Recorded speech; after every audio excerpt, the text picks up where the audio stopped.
There is a structure standing on the edge of the Sahara Desert that weighs approximately 6 million metric tons. It contains an estimated 2.3 million individual stone blocks, each one averaging more than 2 metric tons. Its base covers an area of more than 53,000 square meters, roughly 13 acres of precisely leveled limestone sitting on the bedrock of the Giza Plateau. Its original height was approximately 146.6 meters, taller than any building constructed anywhere on Earth for the next 3,800 years.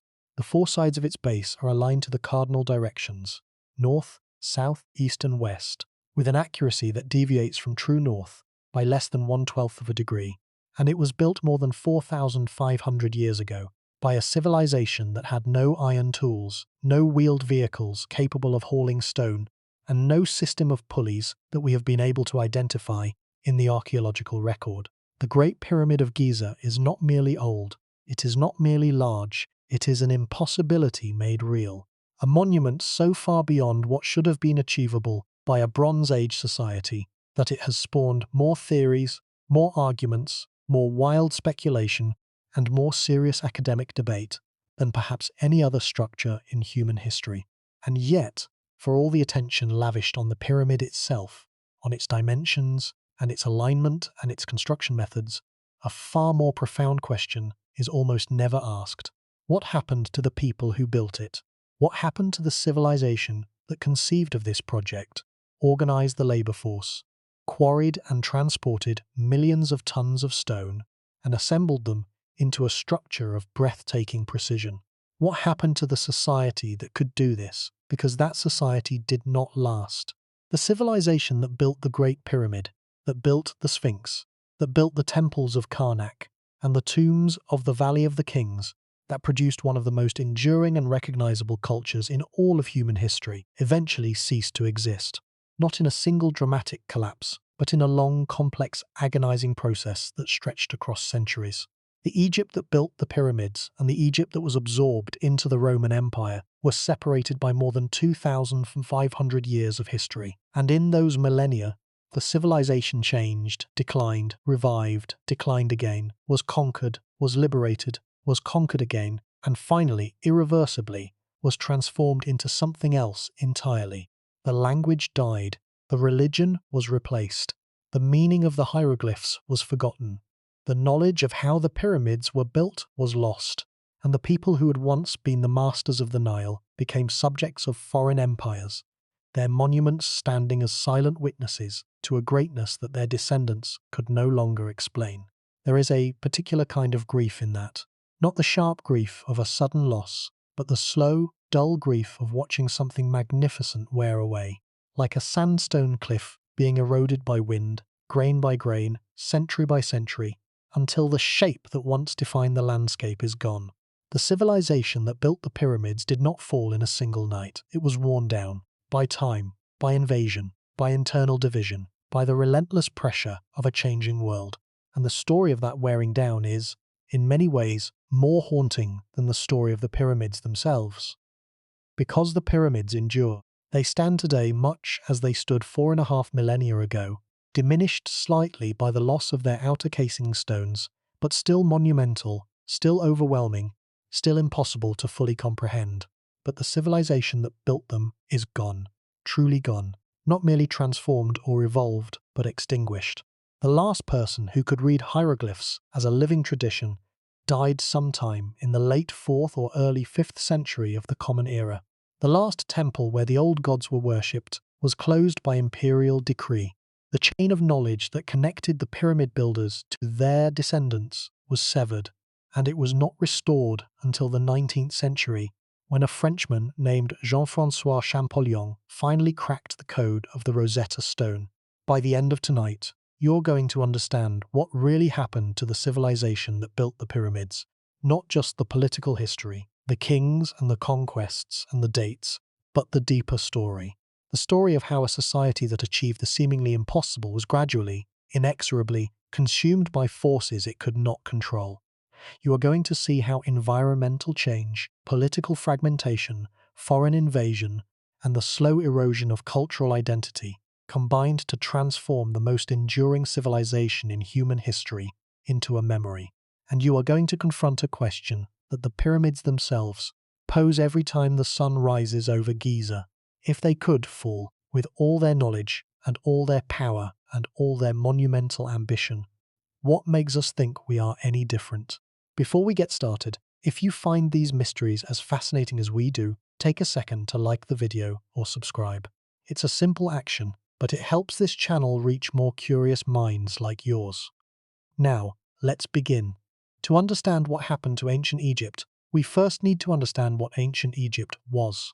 And the scale of it, the sheer duration and depth of this civilization, is almost impossible to hold in a single thought. When we say ancient Egypt, we are not talking about a single kingdom or a single era. We are talking about a civilization that endured, in recognizable form, for more than 3,000 years. From the unification of Upper and Lower Egypt under the first pharaoh, traditionally dated to around 3100 before the Common Era, to the death of Cleopatra VII and the Roman annexation in 30 before the Common Era, the civilization of the pharaohs persisted for roughly 3 millennia. No other civilization in human history has maintained its core identity for that long. To grasp what 3,000 years means, consider this. If we count backwards 3,000 years from today, we arrive at approximately the 10th century before the Common Era. The world of that era is unrecognizably different from our own.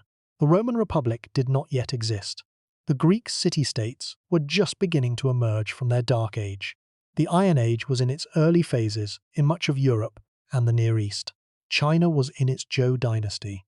The Americas were populated by diverse cultures, none of which had yet built the great cities of the Maya or the Aztec. 3,000 years is not just a long time.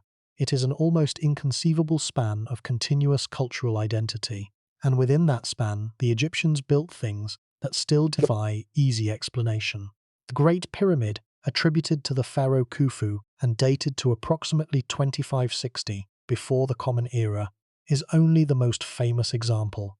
The pyramid complex at Giza includes two other major pyramids, those of Khafre and Menkaure, along with the Great Sphinx, several smaller Queen's pyramids, and a complex of temples and causeways that connected the monuments to the Nile. But Giza is only part of the story. There are more than 100 identified pyramid sites in Egypt, stretching along the western bank of the Nile from Abu Rawash in the north to Meidum in the south. The earliest known pyramid, the Step Pyramid of Djoser at Saqqara, was designed by the architect Imhotep and built around 2630 before the Common Era. It was the first monumental stone structure in history, and it launched a tradition of pyramid building that would continue for more than 1,000 years. The logistics of pyramid construction remain a subject of active research and debate. The Great Pyramid alone required the quarrying, transport and placement of approximately 2.3 million stone blocks over a construction period estimated at between 15 and 20 years. The bulk of the stone, limestone blocks averaging about 2.5 metric tons each, was quarried from a site approximately 300 meters south of the pyramid. But the internal chambers and passages were constructed using granite blocks transported from Aswan, more than 800 kilometers upriver. Some of these granite blocks weigh more than 80 metric tons. Moving them required barges capable of carrying enormous loads, a navigable river system, and a labor force of thousands working in coordination. The labor force itself has been the subject of much misunderstanding. The popular image of pyramid construction, enslaved masses toiling under the whip of cruel overseers, is almost certainly wrong. Archaeological evidence discovered over the past several decades, particularly the excavation of a workers' village near the Giza pyramids by the Egyptian archaeologist Zahi Hawass and the American archaeologist Mark Lehner, has revealed a far more complex picture. The village housed a permanent workforce supplemented by rotating crews of laborers who served for fixed periods, perhaps 3 months at a time. The workers were well fed, receiving bread, beer, meat, and fish. They received medical care, as evidenced by healed bone fractures found in skeletal remains. They were organized into named teams and competed with each other, leaving graffiti on the pyramid blocks that recorded their team names and accomplishments. This was not slave labor. This was a national project, organized and managed with a sophistication that speaks to the administrative capacity of the Old Kingdom state. That administrative capacity is itself one of the most remarkable features of ancient Egyptian civilization. The pharaoh sat at the apex of a hierarchical bureaucracy that extended from the royal court down to the village level. Scribes, trained in the art of writing and arithmetic, formed the backbone of the administrative system. They recorded taxes, managed land surveys, organized labor drafts, tracked the storage and distribution of grain, and maintained the records that allowed the state to function. The Egyptian writing system, hieroglyphics for formal and monumental purposes, and the cursive hieratic script for everyday administration, was one of the earliest writing systems in the world, and one of the most extensively documented. Hundreds of thousands of texts survive, from royal inscriptions on temple walls to personal letters written on papyrus, from administrative records to literary compositions, from medical treatises to religious hymns. This wealth of textual evidence sets Egypt apart from many other ancient civilizations and gives us an extraordinarily detailed picture of how the society functioned. We know the names of the pharaohs. We know the years of their reigns, at least approximately, for most of the dynastic period. We know the titles of the officials who served them. We know the gods they worshipped and the myths they told. We know how they embalmed their dead and what they placed in their tombs.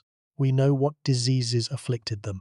Thanks to the examination of mummies using modern medical imaging techniques, we know what they ate, what they wore, what music they played, and what games they enjoyed.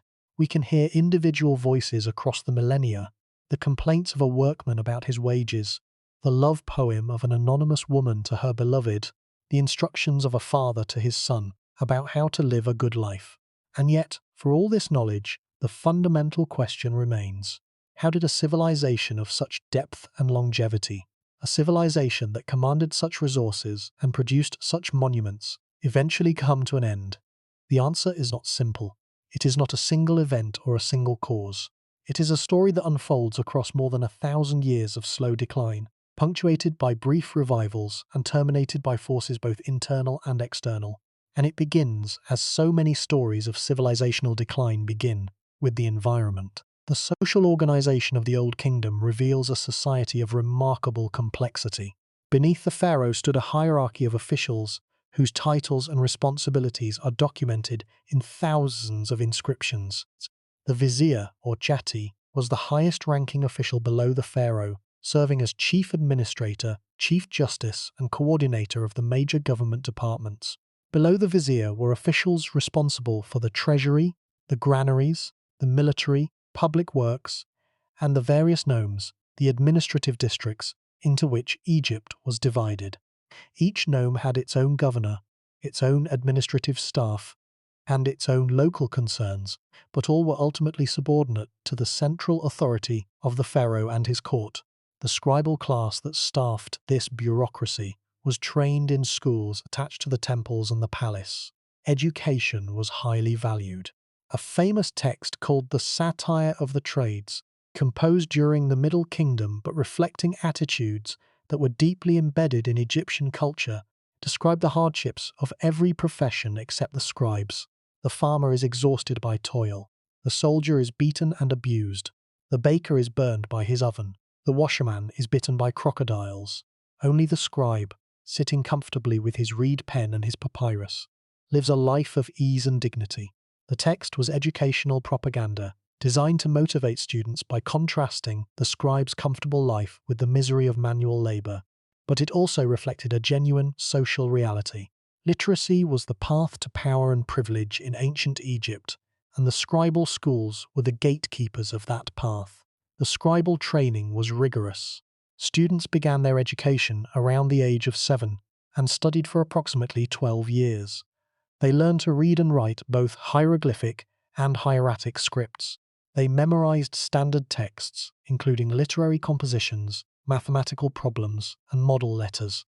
They practiced by copying texts onto wooden tablets or broken pottery fragments called ostraca, which were cheaper than papyrus and could be reused. They learned arithmetic, geometry, and accounting. They studied the administrative procedures and legal practices that they would need in their professional careers.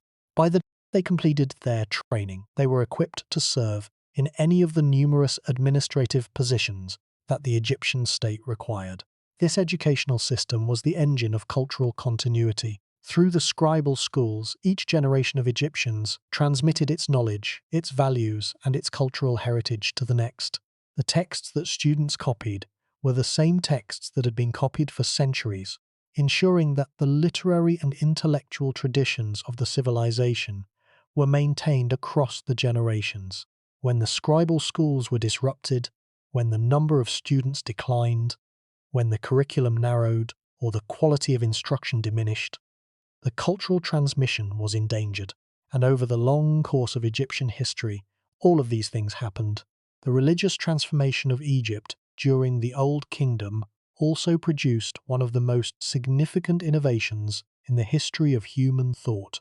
The idea of an afterlife that was accessible not just to the pharaoh, but to all people, began to emerge during the late Old Kingdom, and would develop further during the First Intermediate period and the Middle Kingdom. In the earliest period, the pyramid texts suggested that only the pharaoh could achieve eternal life through the rituals performed in his pyramid. But over time, the concept broadened. The coffin texts of the Middle Kingdom, painted on the interior surfaces of wooden coffins belonging to non-royal individuals, adapted many of the spells from the pyramid texts for use by ordinary people. This democratization of the afterlife, as it is sometimes called, represented a profound shift in Egyptian religious thought. It meant that the promise of eternity, which had once been the exclusive privilege of the king, was now available to anyone who could afford the appropriate burial rites. This shift had practical consequences as well as theological ones. As the afterlife became accessible to a wider population, the demand for funerary goods, coffins, amulets, and burial services increased. A funerary industry developed, employing carpenters, painters, embalmers, priests, and scribes. This industry became a significant sector of the Egyptian economy, particularly during the New Kingdom and later periods. The elaborate preparations for death that characterize Egyptian civilization, the mummification, the tomb decoration, the grave goods, the inscribed texts, were not merely religious practices. They were economic activities that supported thousands of families and sustained entire communities.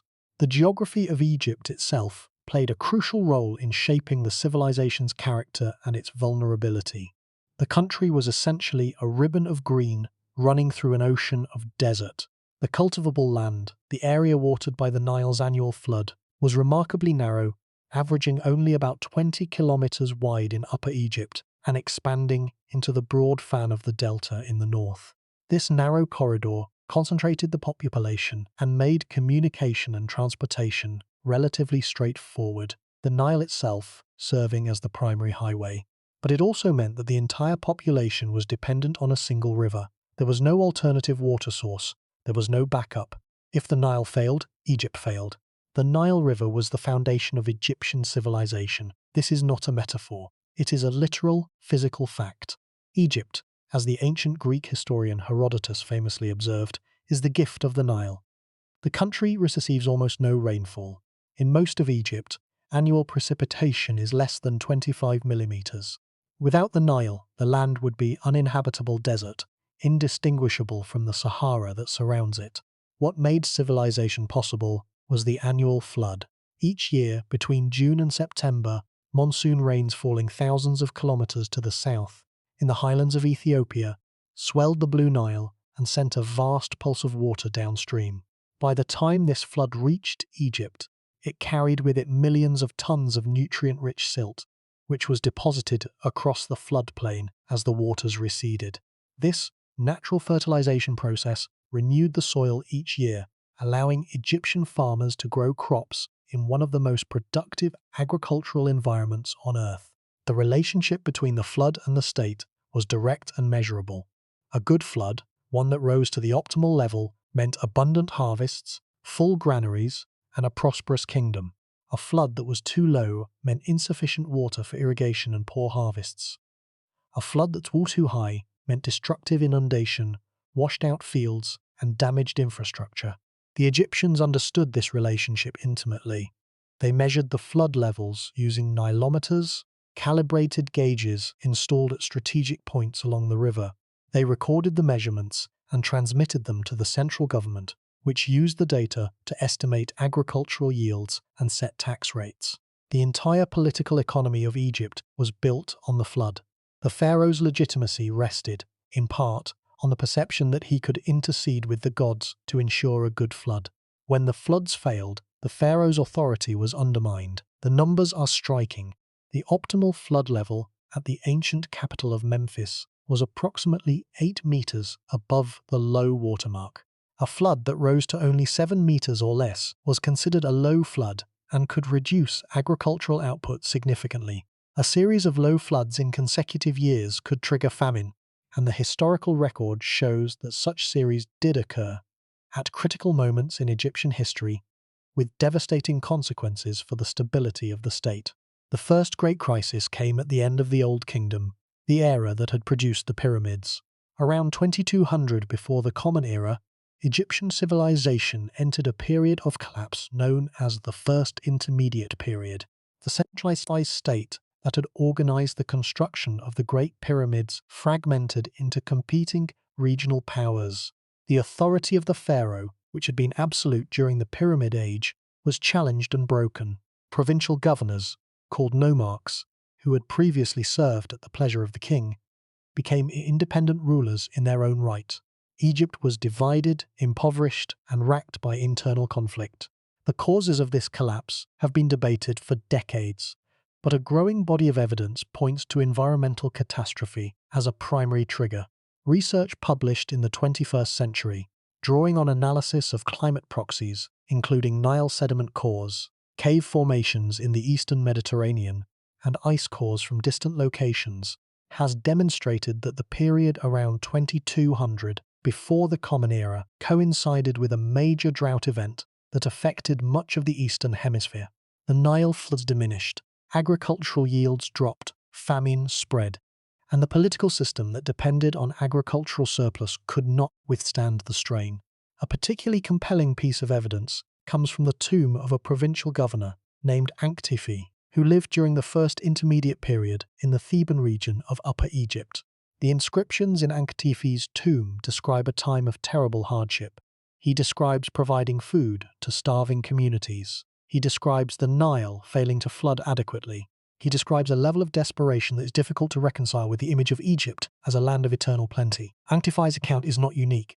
Other texts from the period describe similar conditions. The literary genre, known as the Laments, including compositions like the Admonitions of Ipuwer, paint a picture of a society in crisis, with social order breaking down, the rich becoming poor, and the established hierarchies of Egyptian life being overturned. The parallel with other ancient civilizations is striking. The drought event around 2200 before the Common Era, sometimes called the 4.2 kiloyear event by climatologists, appears to have affected civilizations across the ancient world. The Akkadian Empire in Mesopotamia collapsed during this period. The Indus Valley civilization began its long decline. Settlements across the eastern Mediterranean and the Near East show evidence of abandonment or destruction. Egypt was part of a global pattern. The mightiest civilization of the ancient world was brought low by the same forces that toppled its contemporaries, and the instrument of that destruction was not an army. It was water, or rather the absence of water. But Egypt survived the First Intermediate Period. After roughly a century and a half of division and hardship, the country was reunified under the rulers of the 11th dynasty, based at Thebes, ushering in the Middle Kingdom. This capacity for revival, for reunification after collapse, is one of the most distinctive features of Egyptian civilization, and one of the reasons it lasted so long. The Egyptians had a concept of order, which they called Mat, and its opposite, chaos, which they called Isfet. The pharaoh's fundamental role was to maintain Mat. When Mat was disrupted, whether by political division, foreign invasion, or environmental crisis, the Egyptian worldview held that it could and would be restored. This belief in the possibility of renewal, in the cyclical nature of order and chaos, gave the civilization a resilience that allowed it to endure shocks that would have destroyed lesser societies. The organization of the labor force at Giza has been illuminated by the discovery of the Wadi al-Jarf papyri, a collection of administrative documents found in 2013 at a site on the Red Sea coast by a team led by Pierre Tallet of the Sorbonne. These papyri, dating to the reign of Khufu himself, are the oldest known papyri in Egypt and provide a first-hand account of logistics during the Great Pyramid's construction. They record the activities of a work gang led by an official named Mera, who was responsible for transporting limestone blocks from the Tura quarries on the eastern bank of the Nile to the Giza construction site. The papyri describe a system of canals and harbours that connected the quarries to the pyramid complex, allowing the heavy stones to be moved by water for most of the journey. This discovery confirmed what many archaeologists had long suspected, that water transport was the key to moving the enormous quantities of stone required for pyramid construction. The Wadi al-Jarf papyri also reveal the remarkable administrative sophistication of the Old Kingdom state. They include daily logs recording the activities of the work crew, the quantities of materials transported, and the provisions received. They mention the use of copper tools and the consumption of food rations that included bread, beer, and meat. They reference a harbour facility near the pyramids that Tallet has called the Khufu Harbour, which served as a receiving point for materials arriving by river. The level of bureaucratic detail in these documents, their systematic recording of activities across days and weeks, demonstrates that the construction of the Great Pyramid was not a feat of brute force but of organised management. It was, in modern terms, a logistics operation of extraordinary complexity. Beyond the pyramids themselves, the Old Kingdom left behind evidence of a society that had developed sophisticated knowledge in multiple domains. Egyptian mathematics, documented in papyri from later periods but rooted in Old Kingdom practice, included the ability to calculate areas and volumes, to work with fractions, and to solve practical problems involving the distribution of goods and the measurement of land. Egyptian medicine, as reflected in texts like the Ebers Papyrus and the Edwin Smith Papyrus, demonstrated a combination of empirical observation and systematic treatment that included wound surgery, the setting of broken bones, and the use of hundreds of herbal remedies. Egyptian astronomy tracked the movements of the stars with sufficient precision to develop a calendar of 365 days, divided into 12 months of 30 days each, with 5 additional days at the end of the year, remarkably close to the actual solar year. The theological underpinning of the Old Kingdom state was elaborate and deeply embedded in every aspect of public life. The pharaoh was not merely a political ruler. He was a god on earth, the incarnation of Horus, the falcon god, and the son of Ra, the sun god. His death and resurrection were cosmic events. The pyramid was not merely a tomb. It was a machine for transformation, a structure designed to facilitate the pharaoh's ascension to the stars and his merger with the eternal forces that governed the universe. The pyramid texts, inscribed on the walls of the burial chambers of 5th and 6th dynasty pyramids at Saqqara, are among the oldest religious texts in the world. They describe, in vivid and sometimes bewildering imagery, the pharaoh's journey through the underworld and his transfiguration into a divine being who would sail across the sky with the sun god for eternity. This theological framework gave the construction of the pyramids its meaning and its motivation. Workers were not building tombs. They were participating in a cosmic drama. They were maintaining Ma'at, the divine order, by ensuring that the pharaoh would continue to mediate between the human and divine realms after death. The sacrifice of labor and resources was not arbitrary. It was, within the Egyptian worldview, necessary for the survival of the universe itself. This is a level of collective commitment to a shared belief system that is difficult for modern secular societies to fully appreciate. And it is this commitment, this total integration of religious faith with political organization and physical labor, that made the pyramids possible. But this same integration also created vulnerabilities. When faith in the system weakened, when the pharaoh's divine status was questioned, when the floods failed and the gods seemed indifferent, the entire structure was at risk. The theological foundation that supported the political order was also the fault line along which it could crack. And crack it did, at the end of the Old Kingdom, when the combined pressures of environmental crisis and political decentralization shattered the unity that had built the pyramids and plunged Egypt into its first dark age. The scale of the loss during the first intermediate period is difficult to quantify, but easy to feel. The great construction projects ceased. The quality of art and craftsmanship declined. The centralized administration that had managed the labor force, the granaries, and the flood measurements fragmented into local and regional authorities.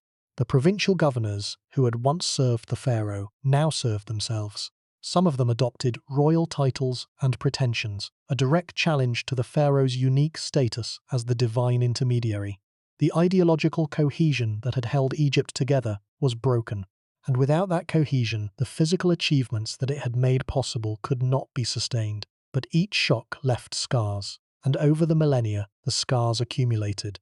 The core problem of ancient Egypt is not that it collapsed. Many civilizations collapse. The core problem is that it collapsed so slowly, so gradually, so incrementally, that the people living through the process may never have recognized it for what it was. Each generation inherited a version of Egypt that was slightly diminished from the one before. Each generation adapted to a new normal that would have been unacceptable to their grandparents. And each generation told itself the same story that the Egyptians had always told themselves, that Mat would be restored, that the cycle would turn, that the glory of the past would return. Until finally it did not. The Middle Kingdom, which followed the first intermediate period, was in many ways a golden age. The pharaohs of the 12th dynasty, ruling from approximately 1985 to 1773 before the Common Era, presided over a period of political stability, economic prosperity, and cultural achievement. They expanded Egyptian control into Nubia to the south, building a series of massive fortresses along the Nile to protect their southern frontier. They developed the Fayum Oasis into a major agricultural region through an ambitious irrigation project. They produced some of the finest literature in the Egyptian tradition, including the story of Sinuhe, a narrative of exile and return that is considered one of the masterpieces of ancient literature. The Middle Kingdom demonstrated that Egypt could recover from catastrophe and reach new heights of accomplishment. But the Middle Kingdom also demonstrated something else. It demonstrated that recovery was not the same as restoration. The Egypt of the Middle Kingdom was not the Egypt of the Old Kingdom. The absolute, unquestioned authority of the pharaoh had been permanently diminished. The provincial nobility retained a degree of independence that would have been unthinkable during the Pyramid Age. The religious landscape had shifted, with the god Osiris, lord of the dead and judge of the afterlife, rising to a prominence that partially eclipsed the solar theology that had dominated the Old Kingdom. The pyramids of the Middle Kingdom were smaller, less precisely constructed, and built with inferior materials compared to their Old Kingdom predecessors. They were still impressive, but they were not the Great Pyramid. Something had been lost in the interval, some combination of resources, ambition, and organizational capacity that could not be fully recovered, and then it happened again. Around 1720, before the Common Era, the Middle Kingdom collapsed.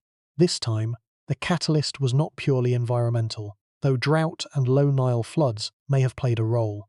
This time, the collapse was compounded by something new: foreign invasion. A group known to the Egyptians as the Hyksos, a term derived from the Egyptian phrase meaning rulers of foreign lands, established themselves in the Nile Delta and gradually extended their control over Lower Egypt. The Hyksos were of West Asian origin, probably from the Levantine region, and they brought with them technologies that the Egyptians lacked, including the horse-drawn chariot, the composite bow, and new forms of bronze weaponry. The Hyksos period, known as the Second Intermediate Period, lasted for roughly a century and a half. During this time, Egypt was divided between a Hyksos-controlled north and a native Egyptian dynasty based at Thebes and in the south. The Theban rulers initially accepted Hyksos dominance, but eventually launched a war of liberation that culminated in the expulsion of the Hyksos around 1550 before the Common Era. The pharaoh Ahmose I completed the reconquest and founded the 18th dynasty, inaugurating the New Kingdom, the most splendid era of Egyptian history. The New Kingdom is the Egypt most people picture when they think of ancient Egypt. The New Kingdom produced Hatshepsut, the female pharaoh who reigned for more than 20 years and built one of the most beautiful temples in Egypt at Deir el-Bahari. It produced Thutmose III, the warrior king who extended Egyptian control from the fourth cataract of the Nile to the Euphrates River, creating an empire that was the largest the ancient Near East had yet seen. It produced Akhenaten, the heretic pharaoh who attempted to replace Egypt's traditional polytheistic religion with the worship of a single god, the Aten, the disk of the sun. It produced Tutankhamun, the boy king whose virtually intact tomb was discovered by Howard Carter in 1922, and whose golden death mask has become the most recognized artifact of the ancient world. And it produced Ramesses II, the self-proclaimed greatest of all pharaohs, who reigned for 66 years, fathered more than 100 children, and covered Egypt with monuments and temples bearing his name and likeness, including the colossal temple of Abu Simbel, carved into the living rock of the Nubian cliffs. The New Kingdom was magnificent, but it carried within it the seeds of the final decline. The very success of the New Kingdom, its empire, its wealth, its monuments, created dependencies and vulnerabilities that would prove fatal in the long run. The empire required armies to maintain. The armies required resources to equip and feed. The resources came from tribute extracted from conquered territories and from the agricultural surplus of the Nile Valley. When any of these elements weakened, the entire system came under strain. The Middle Kingdom's literary achievements deserve particular attention because they reveal a civilization that was not merely surviving, but actively reflecting on the nature of survival itself. The Tale of the Eloquent Peasant, composed during this period, tells the story of a common man who is robbed on his way to market and who demands justice through a series of increasingly eloquent petitions. The story is both a literary entertainment and a meditation on the relationship between power and justice, between the obligation of the strong to protect the weak and the right of the powerless to demand accountability. It is, in a sense, a document of political philosophy disguised as a folktale, and it could only have been produced by a society that had experienced the breakdown of political order and understood, at a deep level, the consequences of injustice and neglect. The Prophecy of Neferti, another Middle Kingdom text, purports to be a prediction made during the Old Kingdom about the coming chaos of the First Intermediate Period and the eventual restoration of order by a king named Ameni, generally identified with Amenemhat I, the founder of the 12th dynasty. The text describes a time when the land is in turmoil, when foreign peoples infiltrate the borders, when the social order is inverted, and when the Nile itself fails. It ends with the promise of restoration, of a king who will rebuild the walls and re-establish Maat. This text is almost certainly a work of political propaganda, written after the fact to legitimize the new dynasty's claim to the throne. But it is also a window into the Egyptian psyche after the trauma of collapse. It reveals a people who processed their historical experience through narrative, who understood that order was fragile, and who sought reassurance in the promise that the cycle of chaos and restoration would always turn in their favor. The military technology that the Egyptians adopted from the Hyksos transformed warfare in the Nile Valley permanently. The horse-drawn chariot, in particular, became the centerpiece of New Kingdom military strategy. Egyptian chariots were lightweight, fast, and carried a driver and an archer who could rain arrows on enemy infantry while remaining mobile and difficult to hit. The pharaohs of the 18th dynasty used chariot forces to project Egyptian power deep into the Levant and Nubia, creating an empire that stretched from the fourth cataract of the Nile to the banks of the Euphrates. Thutmose III, often called the Napoleon of ancient Egypt, conducted no fewer than 17 military campaigns in the Levant, the most famous being the Battle of Megiddo in approximately 1457, before the Common Era, where he defeated a coalition of Canaanite city-states through a daring march through a narrow mountain pass.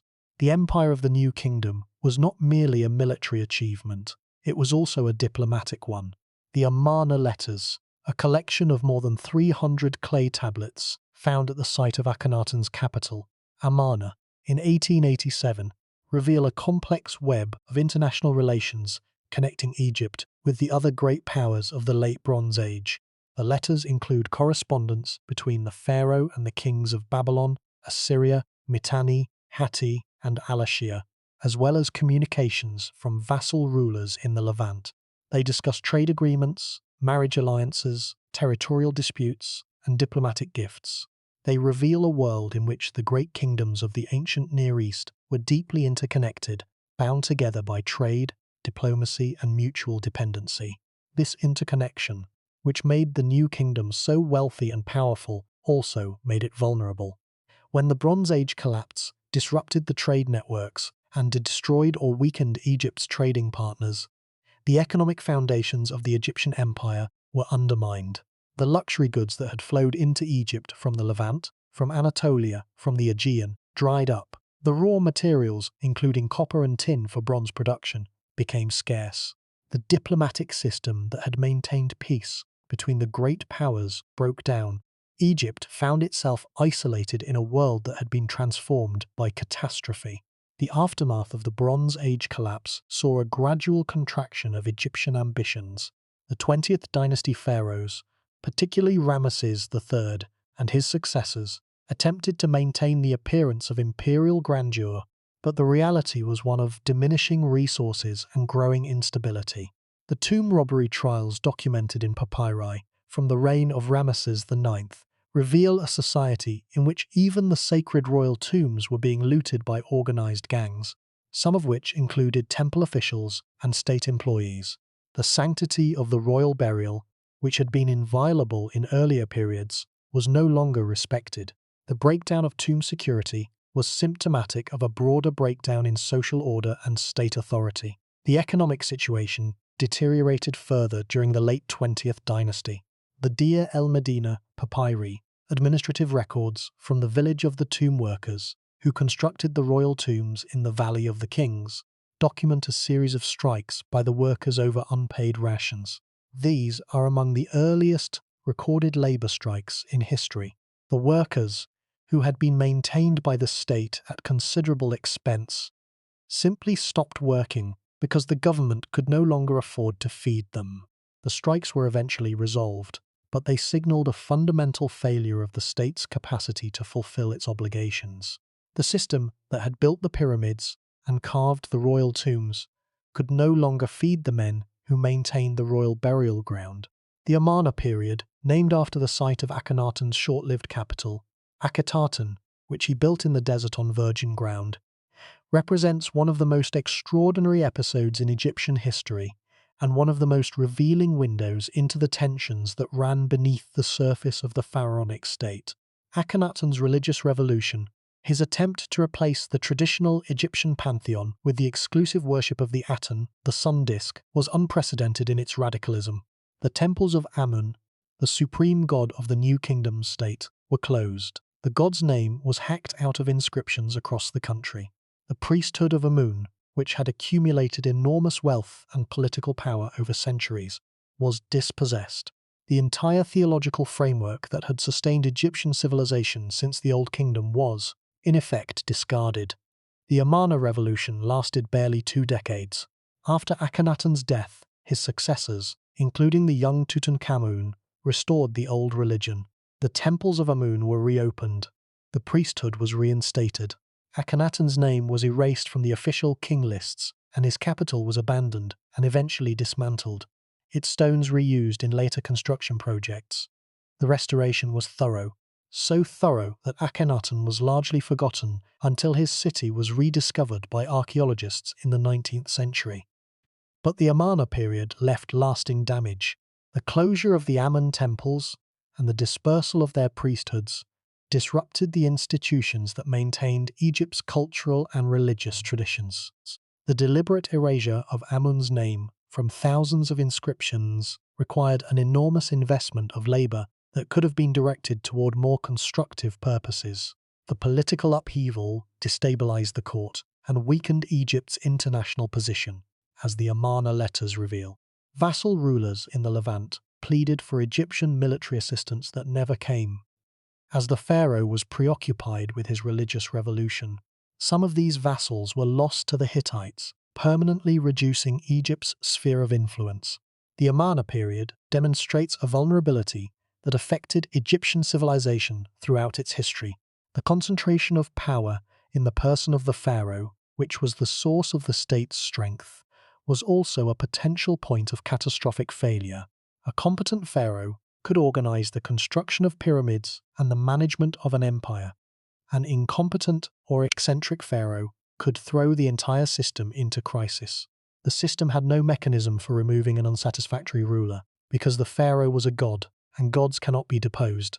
This structural vulnerability, the dependence of the entire system on the capacity of a single individual, was a design flaw that Egyptian civilization never resolved. And it gets worse. The new kingdom's reliance on empire meant that Egypt's fate was increasingly entangled with the fate of the broader Near Eastern world. When that world was stable, Egypt prospered. When it was disrupted, Egypt suffered. And the greatest disruption of the ancient world was about to arrive. Around 1200 before the Common Era, the entire Eastern Mediterranean world was convulsed by a catastrophe so thorough that historians call it the Bronze Age collapse. Within a span of approximately 50 years, from roughly 1200 to 1150 before the Common Era, nearly every major civilization in the region was destroyed or severely weakened. The Hittite Empire, which had been Egypt's principal rival for control of the Levant, was annihilated. The Mycenaean palatial civilization of Greece collapsed. Cities across the Levant, from Ugarit on the Syrian coast to Ashkelon in Palestine, were burned. Trade networks that had linked the civilizations of the Bronze Age were severed. Writing disappeared from parts of the region for centuries. The Egyptians attributed much of the destruction to the Sea Peoples, that mysterious confederation of raiders and migrants whose identity remains debated. The pharaoh Ramesses III, who reigned from approximately 1186 to 1155 before the Common Era, fought two major battles against the Sea Peoples, one on land and one at sea, and recorded his victories in elaborate reliefs at his mortuary temple at Medinet Habu. The reliefs depict scenes of chaotic combat, with Egyptian soldiers battling enemies who arrive in ships and in ox carts laden with women and children. Ramesses claimed total victory, but the truth was more complicated. Egypt survived the Bronze Age collapse. It was one of the few major civilizations to do so, but it did not survive unscathed. The empire was gone. The territories in the Levant and Nubia that had provided tribute and trade goods were lost. The economy contracted. The centralized authority of the pharaoh weakened. And within a few decades of Ramesses III's supposed triumph, Egypt entered another period of division and decline, the Third Intermediate Period, which would last for roughly 400 years. There is a detail about the tomb robbery trials of the late 20th dynasty that illuminates the state of Egyptian society in its twilight years with painful clarity. The trials, recorded on papyri now preserved in various museums, describe how gangs of thieves broke into royal tombs in the Valley of the Kings and the Valley of the Queens, stripping the mummies of their gold and jewels and setting fire to the coffins. The thieves included not just common criminals, but metalworkers, scribes, and even minor temple officials. They were people who should have been among the most committed defenders of the pharaonic order. Instead, they were dismantling it, literally tearing the gold from the bodies of dead kings. The trials themselves reveal a legal system that was still functioning, still capable of investigating crimes and punishing offenders. Suspects were interrogated, sometimes under torture. Confessions were recorded. Punishments were assigned. But the very need for such trials demonstrated that the social contract between the state and its people had been broken at a fundamental level. The sanctity of the royal tomb, which had been one of the most inviolable principles of Egyptian civilization, was no longer respected. The belief system that had made tomb robbery unthinkable had eroded to the point where it was merely illegal, which is a very different thing. People break laws. They do not easily violate sacred taboos. The transition from taboo to mere illegality was a measure of how much the spiritual foundations of Egyptian civilization had already weakened. The theological implications of this erosion were profound. The entire funerary complex, the tombs, the mummies, the grave goods, the rituals existed because the Egyptians believed that the dead could achieve eternal life if the proper conditions were maintained. The body had to be preserved, the name had to be spoken, the offerings had to be made. If the tomb was robbed, the mummy destroyed, the name defaced, then the eternal life of the deceased was endangered. Tomb robbery was not merely theft. It was, within the Egyptian worldview, spiritual murder. The fact that it was becoming endemic in the late New Kingdom suggested that the worldview itself was losing its hold. The question of why the New Kingdom's decline was so difficult to reverse brings us to a structural feature of Egyptian civilization that is often overlooked. The Egyptian state was, in essence, a redistributive economy. The pharaoh collected agricultural surplus in the form of taxes, stored it in state granaries, and redistributed it to support the military, the priesthood, the bureaucracy, and specialized workers like the men of Deir el-Medina. This system worked brilliantly when the agricultural surplus was large, when the floods were good, and when the administrative apparatus was functioning efficiently. But it was also brittle. It depended on every link in the chain working properly. When the floods diminished, the surplus shrank. When the surplus shrank, the state had less to redistribute. When redistribution faltered, the institutions that depended on it, the army, the temples, the construction crews, were weakened. And when those institutions were weakened, the state's ability to collect taxes, manage irrigation, and maintain order was compromised, further reducing the surplus in a vicious cycle. The third intermediate period, which followed the end of the New Kingdom, was characterized by this kind of systemic degradation. Egypt was divided between competing royal lines, with the 21st dynasty ruling from Tanis in the delta and the high priests of Amun exercising effective independence in Thebes. The Libyan warriors who had settled in the delta during the New Kingdom established their own dynasties, the 22nd through 24th, creating a patchwork of local and regional authorities that bore little resemblance to the unified state of the Pyramid Age. Trade continued, agriculture continued, the temples continued to function, but the centralizing force that had given Egyptian civilization its coherence was gone. But here is the problem. Each time Egypt declined and recovered, the recovery was a little less complete than the one before. Each time the cycle turned, a little more was lost. The Old Kingdom had built the Great Pyramid. The Middle Kingdom built smaller pyramids. The New Kingdom did not build pyramids at all, opting instead for hidden tombs in the Valley of the Kings. Each era was magnificent in its own way, but the trajectory, viewed across the full span of 3,000 years, was one of gradual diminishment. The society that could mobilize 2 million stone blocks to build a single monument in the 26th century before the Common Era could not replicate that achievement in the 15th century. Before the Common Era, even at the height of its imperial power, something had changed. Some combination of will, organization, resources, and cultural ambition had shifted, and the shift was irreversible. The third intermediate period, from approximately 1070 to 664 before the Common Era, saw Egypt divided between competing dynasties, with Libyan warriors, who had settled in the Nile Delta, establishing their own royal lines in the north, while Theban priests maintained a separate power base in the south. The country was fragmented in a way that would have been unthinkable during the New Kingdom.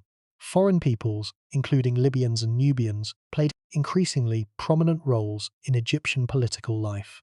The Nubian 25th dynasty, based in the Kingdom of Kush far to the south, actually conquered and ruled all of Egypt for approximately 70 years in the 8th and 7th centuries before the Common Era, an extraordinary reversal for a civilization that had once colonized Nubia. And then came the Assyrians. In 671 before the Common Era, the Assyrian king Esarhaddon invaded Egypt and captured Memphis, the ancient capital. His successor, Ashurbanipal, completed the conquest by sacking the great city of Thebes in 663 before the Common Era. Thebes, the city of Amun, the religious capital of Egypt, the site of the Temple of Karnak and the Valley of the Kings, was looted and devastated by a foreign army for the first time in its history. The destruction made such an impression on the ancient world that it was mentioned in the Hebrew Bible. in the Book of Nahum as an example of how even the mightiest city could fall. The Assyrians withdrew, unable to maintain permanent control at such a distance from their homeland. Egypt experienced a brief revival under the Saite dynasty, the 26th dynasty, based in the delta city of Sais. The Saite pharaohs attempted to restore Egyptian glory by consciously imitating the art and architecture of the Old and Middle Kingdoms. They built temples in the old style. They revived ancient titles and rituals. They even attempted to restore the pyramid tradition, though their efforts were modest. This deliberate archaism, this looking backward to a golden age, was itself a sign of how much had been lost. A civilization that needs to imitate its own past is a civilization that has become separated from the traditions it is trying to preserve. But here is what makes this truly terrifying. The Sate revival was the last independent flowering of pharaonic civilization. In 525 before the Common Era, the Persian king Cambyses II invaded Egypt and incorporated it into the Achaemenid Empire. For the first time, Egypt was permanently absorbed into a foreign empire. There would be brief periods of independence, most notably the 28th through 30th dynasties in the 4th century before the Common Era, but these were temporary. In 332 before the Common Era, the Persians reconquered Egypt, and in 332 before the Common Era, Alexander the Great arrived. The story of ancient Egypt's decline is not a simple narrative of decay. It is a complex, multi-layered process in which external invasion, internal fragmentation, environmental stress, cultural transformation, and economic change all played interlocking roles. To understand what really happened to the civilization that built the pyramids, we need to examine each of these factors in detail, and we need to see how they interacted with one another to produce an outcome that no single factor could have caused alone. Let us begin with the environmental dimension, because it is the one most often overlooked and potentially the most fundamental. The Nile flood, as we have seen, was the lifeblood of Egyptian civilization, but the flood was not constant. It varied from year to year, sometimes dramatically, and those variations had direct political and social consequences. Records from the New Kingdom include references to low floods and their effects on grain supplies. Analysis of Nile sediment cores and other climate proxies has revealed a pattern of increasing variability in flood levels during the later periods of Egyptian history, with particularly severe droughts occurring during the periods that coincided with major political crises. The relationship between climate and political stability in ancient Egypt has been studied in detail by researchers including Joseph Manning of Yale University, whose work has connected Ptolemaic-era political unrest to periods of diminished Nile flooding linked to volcanic eruptions that disrupted the monsoon patterns feeding the Blue Nile. Manning and his colleagues published research in 2017 demonstrating that major volcanic eruptions in distant parts of the world could reduce Nile flood levels by disrupting atmospheric circulation patterns in the tropics. These reduced floods, in turn, were associated with periods of social unrest, revolts, and political instability in Ptolemaic Egypt. The connection between a volcano erupting in Iceland or Indonesia and a revolt in the Nile Delta is a stunning example of how interconnected the ancient world was, even when its inhabitants did not understand the mechanisms connecting them. But environmental stress was only one factor. Let us consider the military dimension. Egypt's geographic position, sitting at the crossroads of Africa and Asia, with the Mediterranean to the north and the Sahara to the west, meant that it was both protected and exposed. The deserts provided natural barriers against casual invasion, but they could not stop determined enemies with sufficient resources. And as the centuries passed, the enemies became more numerous, more organized, and more technologically capable. The Hyksos invasion of the 17th century, before the Common Era, was a shock, but it was also a lesson. The Egyptians learned from their conquerors. They adopted the horse-drawn chariot, the composite bow, and new metalworking techniques, and they used these innovations to build the empire of the New Kingdom. But the lesson had a darker side. It demonstrated that Egypt was not invulnerable, that its borders could be breached, that its government could be overthrown by outsiders. And once that demonstration had been made, it could not be unmade. After the New Kingdom, the invasions came with increasing frequency. The Libyans settled in the delta and established their own dynasties. The Nubians conquered from the south. The Assyrians devastated Thebes. The Persians absorbed Egypt into their empire, not once but twice. Each invasion left its mark on the Egyptian state and the Egyptian people. Each conquest introduced new cultural elements, new administrative practices, new religious influences, and each one diluted, to some degree, the distinctively Egyptian character of the civilization. The Persian conquest of 525 before the Common Era was a watershed. For the first time, Egypt was governed as a province of a foreign empire rather than as an independent kingdom. The Persian kings, ruling from Susa and Persepolis, appointed governors called satraps to administer Egypt on their behalf. Some of these rulers were relatively benign. Darius I, who reigned over the Persian Empire from approximately 522 to 486 before the Common Era, is recorded in Egyptian sources as having respected Egyptian customs, supported Egyptian temples, and codified Egyptian laws, but others were not so accommodating. Cambyses, according to later Egyptian accounts, desecrated temples, killed the sacred Apis bull, and showed contempt for Egyptian religion.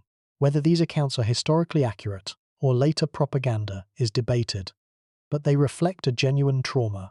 Egypt, the land of the pharaohs, was now subject to a foreign king who worshipped foreign gods. The Persian Empire's relationship with Egypt was complex and cannot be reduced to a simple narrative of oppression. Darius I undertook major building projects in Egypt, including the completion of a canal connecting the Nile to the Red Sea, a project originally begun by the pharaoh Necho II of the 26th dynasty. This canal, a precursor to the modern Suez Canal, was an engineering achievement of considerable scale, running approximately 160 kilometers from the eastern branch of the Nile Delta to the Bitter Lakes, and thence to the Red Sea. Darius commemorated the canal's completion with a series of stelae inscribed in 4 languages, including Egyptian hieroglyphs, demonstrating his willingness to present himself within the Egyptian cultural framework. He also sponsored the codification of Egyptian law, commissioning a compilation of the legal traditions of the country that was later praised by the Greek historian Diodorus Siculus. But the positive aspects of Persian rule were offset by the fundamental reality that Egypt was no longer master of its own fate. Decisions about Egypt's governance, its military deployments, its economic policies, and its religious institutions were made in Persepolis and Susa, not in Memphis or Thebes. The Egyptian priestly class, which had been the backbone of the traditional culture, found itself serving an empire whose priorities and values were different from its own. The temples still functioned, the rituals were still performed, but the social context in which they operated had changed irrevocably. The brief periods of Egyptian independence during the 4th century, before the Common Era, under the 28th through 30th dynasties, represented a last flicker of the pharaonic tradition. The pharaohs of these dynasties, particularly Nectanebo I and Nectanebo II, engaged in ambitious building programs, constructing and restoring temples across Egypt in a deliberate effort to reassert Egyptian cultural identity. Nectanebo I built the first pylon at the Temple of Karnak, a massive ceremonial gateway that remains one of the largest religious structures in the world. These building programs were acts of cultural resistance as much as architectural achievement. They were statements that Egyptian civilization was still alive, still capable of producing monuments worthy of its heritage. But the resources available to these late native pharaohs were a fraction of what the New Kingdom rulers had commanded. The empire was gone. The international trade networks were diminished. The population of Egypt, which had peaked during the New Kingdom, had declined. The temples that Nectanebo built were impressive, but they were built in a country that was struggling to maintain its independence against the might of the Persian Empire. When the Persians returned under Artaxerxes III in 343 before the Common Era, the resistance collapsed quickly. Nectanebo II fled south to Nubia and vanished from history. He was the last native Egyptian to rule as pharaoh. The Egyptians did not accept this passively. There were revolts against Persian rule in 460 before the Common Era and again in 459. From 404 to 343 before the Common Era, Egypt achieved a period of independence under the final native dynasties. But this independence was precarious, constantly threatened by the looming power of Persia. And in 343, the Persian king Artaxerxes III reconquered Egypt with devastating force. The Second Persian occupation was brief but traumatic, and it left Egypt so weakened that when Alexander the Great arrived in 332 before the Common Era, he was welcomed as a liberator rather than resisted as a conqueror. Alexander's conquest inaugurated the Ptolemaic period, one of the most fascinating and ambiguous chapters in Egyptian history. Alexander himself spent relatively little time in Egypt, but he took two actions of enormous significance. He founded the city of Alexandria on the Mediterranean coast, which would become one of the greatest cities of the ancient world. And he visited the Oracle of Amun at the Siwa Oasis, where, according to ancient accounts, he was hailed as the son of the god. This gesture, whether genuine religious experience or calculated political theatre, established a precedent. The foreign ruler would present himself as a legitimate pharaoh, sanctioned by the Egyptian gods. After Alexander's death in 323 before the Common Era, his empire was divided among his generals. Egypt fell to Ptolemy, son of Lagos, who established the Ptolemaic dynasty that would rule Egypt for nearly 3 centuries, until the death of Cleopatra VII in 30 before the Common Era. The Ptolemies were Macedonian Greeks. They spoke Greek. They governed through a Greek-speaking bureaucracy. They founded Greek-style cities and institutions. They made Alexandria into the intellectual capital of the Mediterranean world, home to the famous library and the Pharos Lighthouse, one of the 7 wonders of the ancient world. But the Ptolemies also presented themselves as pharaohs. They built temples in the traditional Egyptian style, inscribed with hieroglyphs and decorated with scenes of the king making offerings to the Egyptian gods. The Temple of Horus at Edfu, one of the best preserved temples in Egypt, was built entirely during the Ptolemaic period. The Temple of Isis at Philae, the last temple where hieroglyphs were carved, was also a Ptolemaic and Roman-era construction. The Ptolemies participated in Egyptian religious ceremonies, adopted Egyptian royal titles, and married their siblings in the Egyptian royal tradition. On the surface, pharaonic civilization continued. The Ptolemaic period raises profound questions about the nature of cultural continuity. On the surface, pharaonic civilization continued. The Ptolemies built temples that were, in many respects, the finest examples of traditional Egyptian temple architecture. The Temple of Horus at Edfu, constructed over a period of approximately 180 years from 237 to 57 before the Common Era, is one of the most complete and best preserved temples in Egypt. Its walls are covered with hieroglyphic inscriptions that describe the rituals performed within, the myths associated with the god Horus, and the theological significance of the temple's architecture. The texts are extensive, detailed, and composed in a form of classical Egyptian that consciously imitates the language of earlier periods. The priests who composed these texts were highly learned. They knew the old language. They understood the old rituals. They were the last generation of Egyptians who could fully inhabit the intellectual world of their pharaonic ancestors. But the Ptolemaic temples were, in a sense, islands of traditional culture in a sea of Hellenistic transformation. Outside the temple walls, the world was changing rapidly. Alexandria, the Ptolemaic capital, was a Greek city. Its language was Greek. Its architecture was Greek. Its intellectual culture, centered on the famous library and the Mausion, was Greek. The scholars who gathered there, including Euclid, Archimedes, and Eratosthenes, worked in the Greek tradition and wrote in the Greek language. The Library of Alexandria, the greatest repository of knowledge in the ancient world, held works almost entirely in Greek. The accumulated knowledge of Egyptian civilization, its mathematics, its astronomy, its medicine, its theology, was not translated into Greek in any comprehensive way.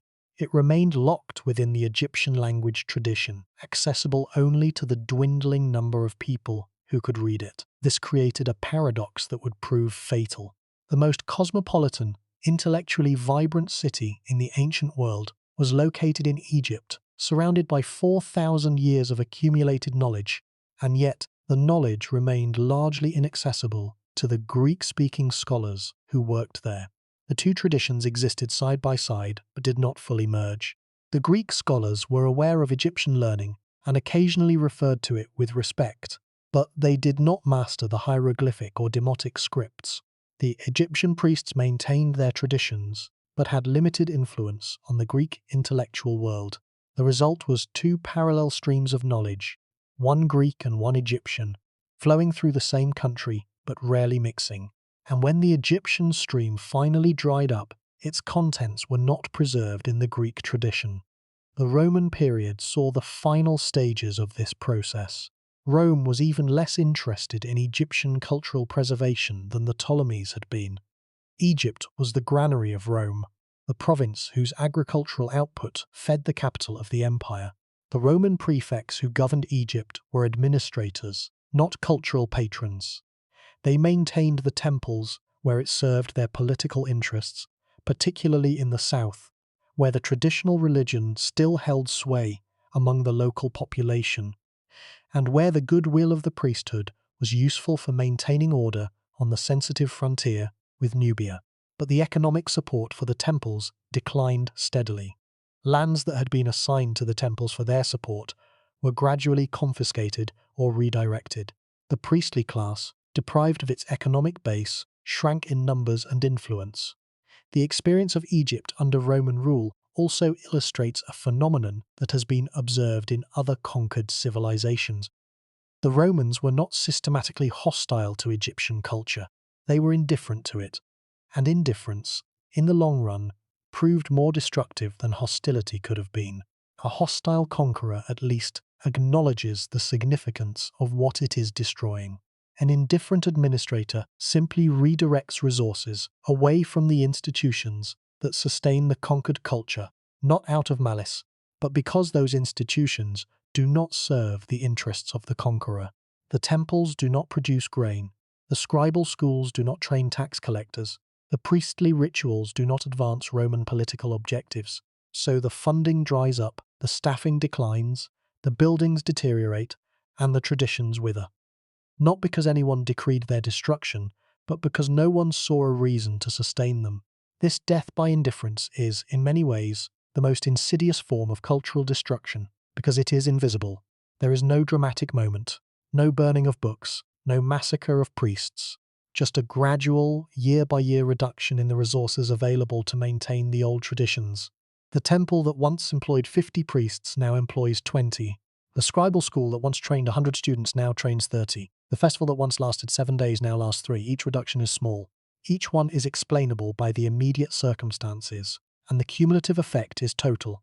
The rise of Christianity in Egypt was the final chapter.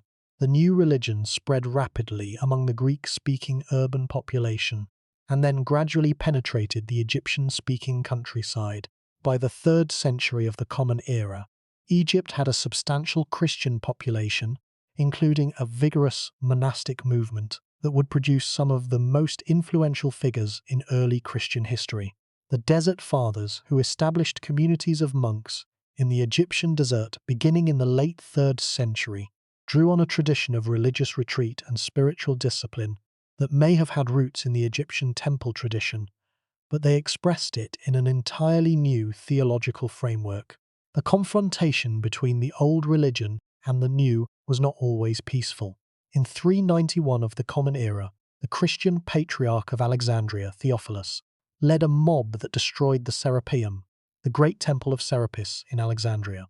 The Serapeum had housed a secondary collection of the Library of Alexandria, and its destruction is sometimes cited as one of the events that contributed to the loss of the library's contents. Whether or not this specific claim is accurate, the destruction of the Serapeum was a symbolic moment. It represented the triumph of a new order over the old. The gods of Egypt, who had reigned in their temples for 3 millennia, were being physically displaced. But beneath the surface, something fundamental had changed. Egypt under the Ptolemies was a bilingual, bicultural society, and the division was not equal. Greek was the language of power. Greek was the language of the court, the administration, the military and the commercial elite. Egyptian, in its demotic form, remained the language of the common people, the priests, and the traditional institutions. But access to power, wealth, and social advancement increasingly required Greek. The Egyptian priestly class, which had been the guardian of traditional knowledge for 3 millennia, found itself increasingly marginalized. The temples still functioned, the rituals were still performed, the hieroglyphs were still carved, but the priests who maintained these traditions were serving a state that did not understand their language, did not share their worldview, and did not depend on their expertise for its legitimacy. This is the slow, quiet death of a civilization. Not the burning of a library, though that happened too. Not the sacking of a city, though that also happened. But the gradual, almost imperceptible marginalization of the people and institutions that carried the civilization's knowledge. Each generation of Egyptian priests trained and fewer successors. Each generation had less social standing, less economic support, less political influence. The temples were maintained, but their revenues declined. The scribal schools continued, but the number of students who learned hieroglyphs diminished. The knowledge was still there, still being transmitted from teacher to student, but the chain was thinning. Link by link, generation by generation, the connection to the past was weakening. The math is striking. Consider that, at the height of the New Kingdom, around 1300 before the Common Era, the Egyptian writing system was used by a substantial scribal class spread across the entire country. By the time of the Ptolemies, knowledge of hieroglyphs was increasingly confined to the priesthood. By the time of the Roman conquest in 30 before the Common Era, the number of people who could read and write hieroglyphs was a tiny fraction of what it had been 1,000 years earlier. And by the 4th century of the Common Era, when the last known hieroglyphic inscription was carved at the Temple of Isis at Philae, dated to 394 of the Common Era, the knowledge was essentially extinct. 3,000 years of continuous literary tradition ended, not by decree, not by destruction, but by the slow evaporation of the social structures that had sustained it. The Roman period, which followed the death of Cleopatra in 30 before the Common Era, accelerated the transformation. Rome treated Egypt primarily as a source of grain. The province was critical to feeding the population of Rome itself, and the Roman government managed Egyptian agriculture with an efficiency that was admirable from an imperial perspective, but devastating from a cultural one. The Roman prefects who governed Egypt had no interest in maintaining pharaonic traditions, except insofar as they served Roman purposes. The temples continued to function for a time, receiving some imperial patronage, but they were increasingly isolated islands of traditional culture in an ocean of Greco-Roman influence. The spread of Christianity dealt the final blow. Christianity began to gain a significant following in Egypt during the 1st and 2nd centuries of the Common Era, and by the 4th century it had become the dominant religion. The Edict of Thessalonica in 380, issued by the Roman Emperor Theodosius I, made Christianity the official state religion of the Roman Empire. The edict was followed by a series of measures against traditional pagan religions, including the Egyptian religion. Temples were closed, priests were dispersed, religious endowments were confiscated. The practice of the ancient rites was outlawed. The Temple of Isis at Philae, located on an island in the Nile near the First Cataract, was one of the last holdouts. It continued to function as a center of the old religion well into the 6th century of the Common Era, partly because it served an important diplomatic function. The Blemmyes and Nobatae, tribal peoples living to the south of the Roman frontier, worshipped Isis and used the temple as a pilgrimage site. The Roman authorities tolerated this arrangement as part of their frontier policy, but around 535 or 537 of the Common Era, the Byzantine Emperor Justinian ordered the temple closed. The last priests were dispersed, the last rituals were performed, and the last living connection to the religion that had sustained Egyptian civilization for 3,000 years was severed. Let us consider now the cultural dimension of Egypt's transformation, because it is in many ways the most poignant. The language of ancient Egypt did not disappear overnight. It evolved. The language of the hieroglyphs, known in its later stages as Demotic, gradually gave way to Coptic, a form of the Egyptian language written in the Greek alphabet with a few additional characters. Coptic became the language of the Christian Church in Egypt and remains in use today as a liturgical language. In this sense, the Egyptian language survived. But Coptic was not the language of the pharaohs in any meaningful cultural sense. It was the language of a new civilization, a Christian civilization, that had taken root in the land of Egypt, while the old civilization withered around it. The transition from Egyptian to Coptic, and eventually to Arabic, which became the dominant language following the Arab conquest of 641 of the Common Era, was a process of cultural replacement that spanned nearly a millennium. Each step in the process was small. Each generation spoke a language only slightly different from the one spoken by their parents. But the cumulative effect was total. By the time Arabic became the primary language of Egypt, the connection to the pharaonic past was completely severed. The hieroglyphs on the temple walls were as incomprehensible to medieval Egyptians as they were to medieval Europeans.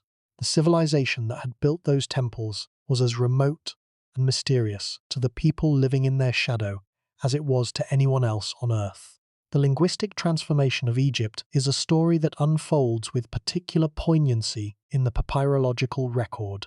During the Ptolemaic period, bilingual and trilingual documents became common, reflecting the administrative reality of a society governed in Greek, but inhabited by Egyptian speakers. Tax receipts, legal contracts, and official decrees were often written in both Greek and Demotic, or in Greek with Demotic annotations.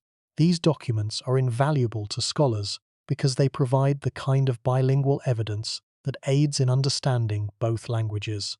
But they also tell a story of cultural subordination. The Greek version of a document was always the authoritative one. The Demotic version was supplementary. The language of the pharaohs had become, in official terms, a secondary language in its own country. By the Roman period, the subordination was even more pronounced. Latin was added to the administrative mix. Though Greek remained the primary language of governance in the Eastern Mediterranean, Egyptian, in its demotic form, continued to be used for temple texts, religious documents, and some legal transactions, but its sphere of use was steadily contracting. The scribes who wrote Demotic were an aging, shrinking population.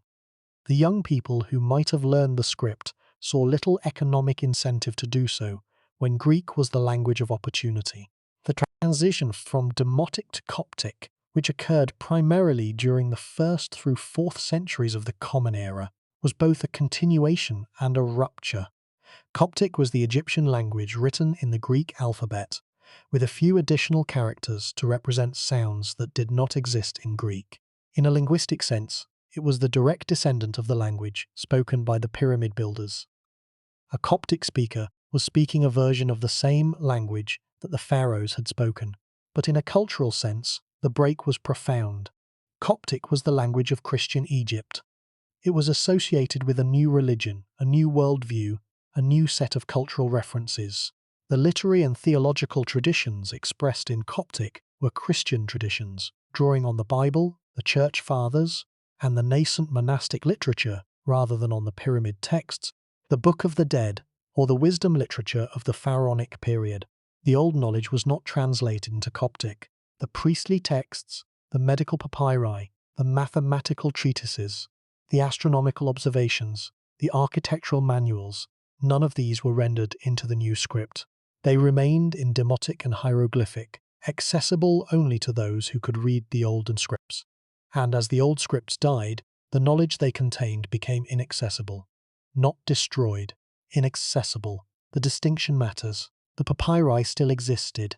The inscriptions still covered the temple walls, but no one could read them. The knowledge was there, physically present, but cognitively invisible. And this brings us to perhaps the most haunting aspect of Egypt's story. The civilization did not disappear. Its monuments remained. The pyramids stood, the temples stood, the inscriptions covered the walls, but no one could read them. For more than 1,000 years, from the closure of the last temples in the 6th century to the decipherment of the Rosetta Stone in 1822, the words of the ancient Egyptians were visible but silent. Travelers from all over the world visited the monuments and marveled at their scale and beauty. They wondered who had built them and why. They speculated about their meaning, but the answers were right there, carved into the stone in hieroglyphs that no living person could read. The civilization was speaking, but no one was listening. This is not science fiction. This is the documented history of one of the most famous civilizations on Earth. A society that endured for 3,000 years, that produced some of the most recognizable monuments in human history, that developed one of the earliest and most extensively used writing systems, lost its ability to read its own words. The chain of transmission that had connected the pyramid builders to their descendants was broken, and it stayed broken for more than 13 centuries. That is the measure of what was lost. The transition from the old religion to Christianity in Egypt produced one of the most poignant artifacts of the ancient world. The last known hieroglyphic inscription, carved at the Temple of Isis at Philae, is a brief text dated to the 24th of August, 394 of the Common Era. It is a simple offering text, recording a dedication to the god Manjulis by a Nubian chieftain. The text is competent but unremarkable. It shows no awareness of its own significance. The person who carved it did not know they were writing the last hieroglyphic inscription in history. They were simply performing a traditional act of piety, following a practice that had been continuous for more than 3,000 years. And then after that date, silence. No more hieroglyphs were carved. The tradition that had produced the pyramid texts, the Book of the Dead, the inscriptions of Karnak and Abu Simbel, the Rosetta Stone decree, ended with a minor dedication on a small temple on an island in the Nile. The last known Demotic inscription at Philae dates to approximately 452 of the Common Era, nearly 60 years later. This suggests that the Egyptian language priestly tradition persisted at Philae for some decades after hieroglyphic writing ceased, maintaining at least the cursive form of the script. But even this last ember was extinguished when Justinian ordered the temple closed in the 6th century. The priests were dispersed. Their books, their traditions, their knowledge were scattered and lost. It is worth pausing to consider the human dimension of this loss. The last priests at Philae were not abstract historical figures. They were real people. They had names, faces, families. They had spent years, perhaps decades, learning the ancient scripts and the ancient rituals. They had dedicated their lives to maintaining a tradition that they believed was sacred, and they watched that tradition die. They watched as the world around them turned away from the gods they served. They watched as the temples were closed, the statues defaced, the shrines converted into churches. They knew what was being lost, even if no one else did, and they could not prevent it. This is the human face of civilizational decline.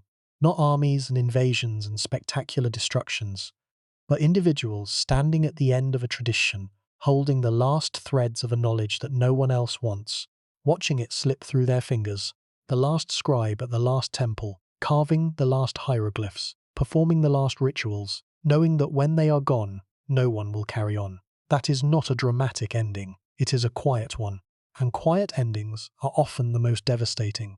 The rediscovery of ancient Egypt began in earnest with Napoleon's invasion of Egypt in 1798. Napoleon brought with him not just an army but a team of scholars, scientists and artists, the Commission des Sciences et des Arts, whose task was to document and study the ancient and modern culture of Egypt.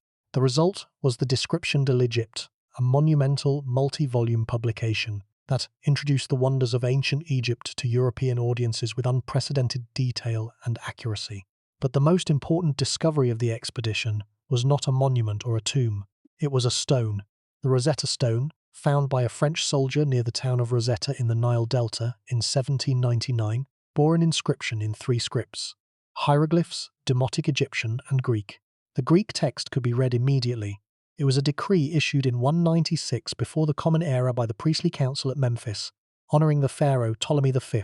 The challenge was to use the Greek text as a key to unlock the hieroglyphs. This challenge consumed the efforts of scholars across Europe for more than 2 decades. The breakthrough came from Jean-François Champollion, a French linguist of extraordinary talent who had been studying ancient Egypt since childhood. In 1822, Champollion made the crucial realization that hieroglyphs were not purely ideographic, as had been widely assumed, but included phonetic elements. Individual hieroglyphs could represent sounds, and those sounds could be used to spell out words, including the names of the Greek and Roman rulers of Egypt. Starting from the cartouches, the oval enclosures that marked royal names on the Rosetta Stone and other inscriptions, Champollion worked backward into the language, gradually building up a grammar and vocabulary that allowed him to read increasingly complex texts. Champollion's achievement was one of the great intellectual triumphs of the modern era. It opened a door that had been closed for more than 1,000 years. Suddenly, the inscriptions on the temple walls could be read, the names of the pharaohs could be spoken, the myths and prayers and administrative records and love poems of an ancient people could be heard again. The voice of ancient Egypt, silent for 13 centuries, returned. But let us not romanticize the recovery. What Champollion unlocked was a partial record. The texts that survived were those carved in stone or preserved on papyrus in the dry desert climate. The oral traditions, the spoken stories, the everyday conversations of millions of people across 3,000 years were gone forever.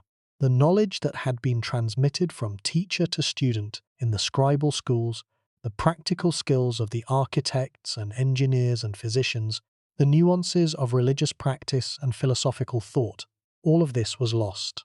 The hieroglyphs gave us fragments, precious, extraordinary fragments, but fragments nonetheless. The deeper truth of ancient Egypt's decline is not about Egypt alone.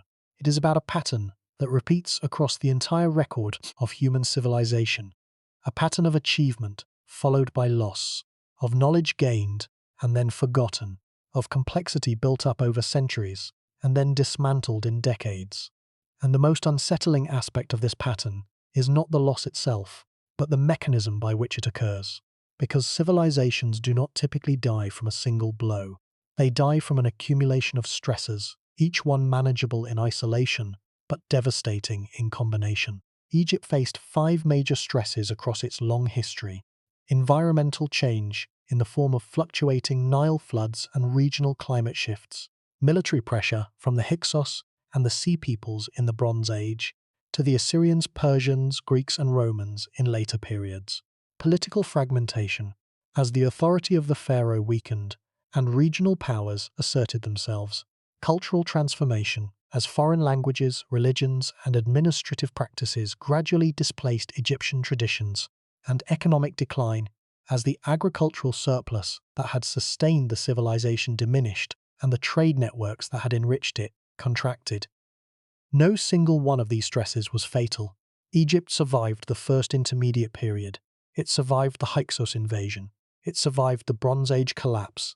It survived the Assyrian sacking of Thebes. It survived the Persian conquest.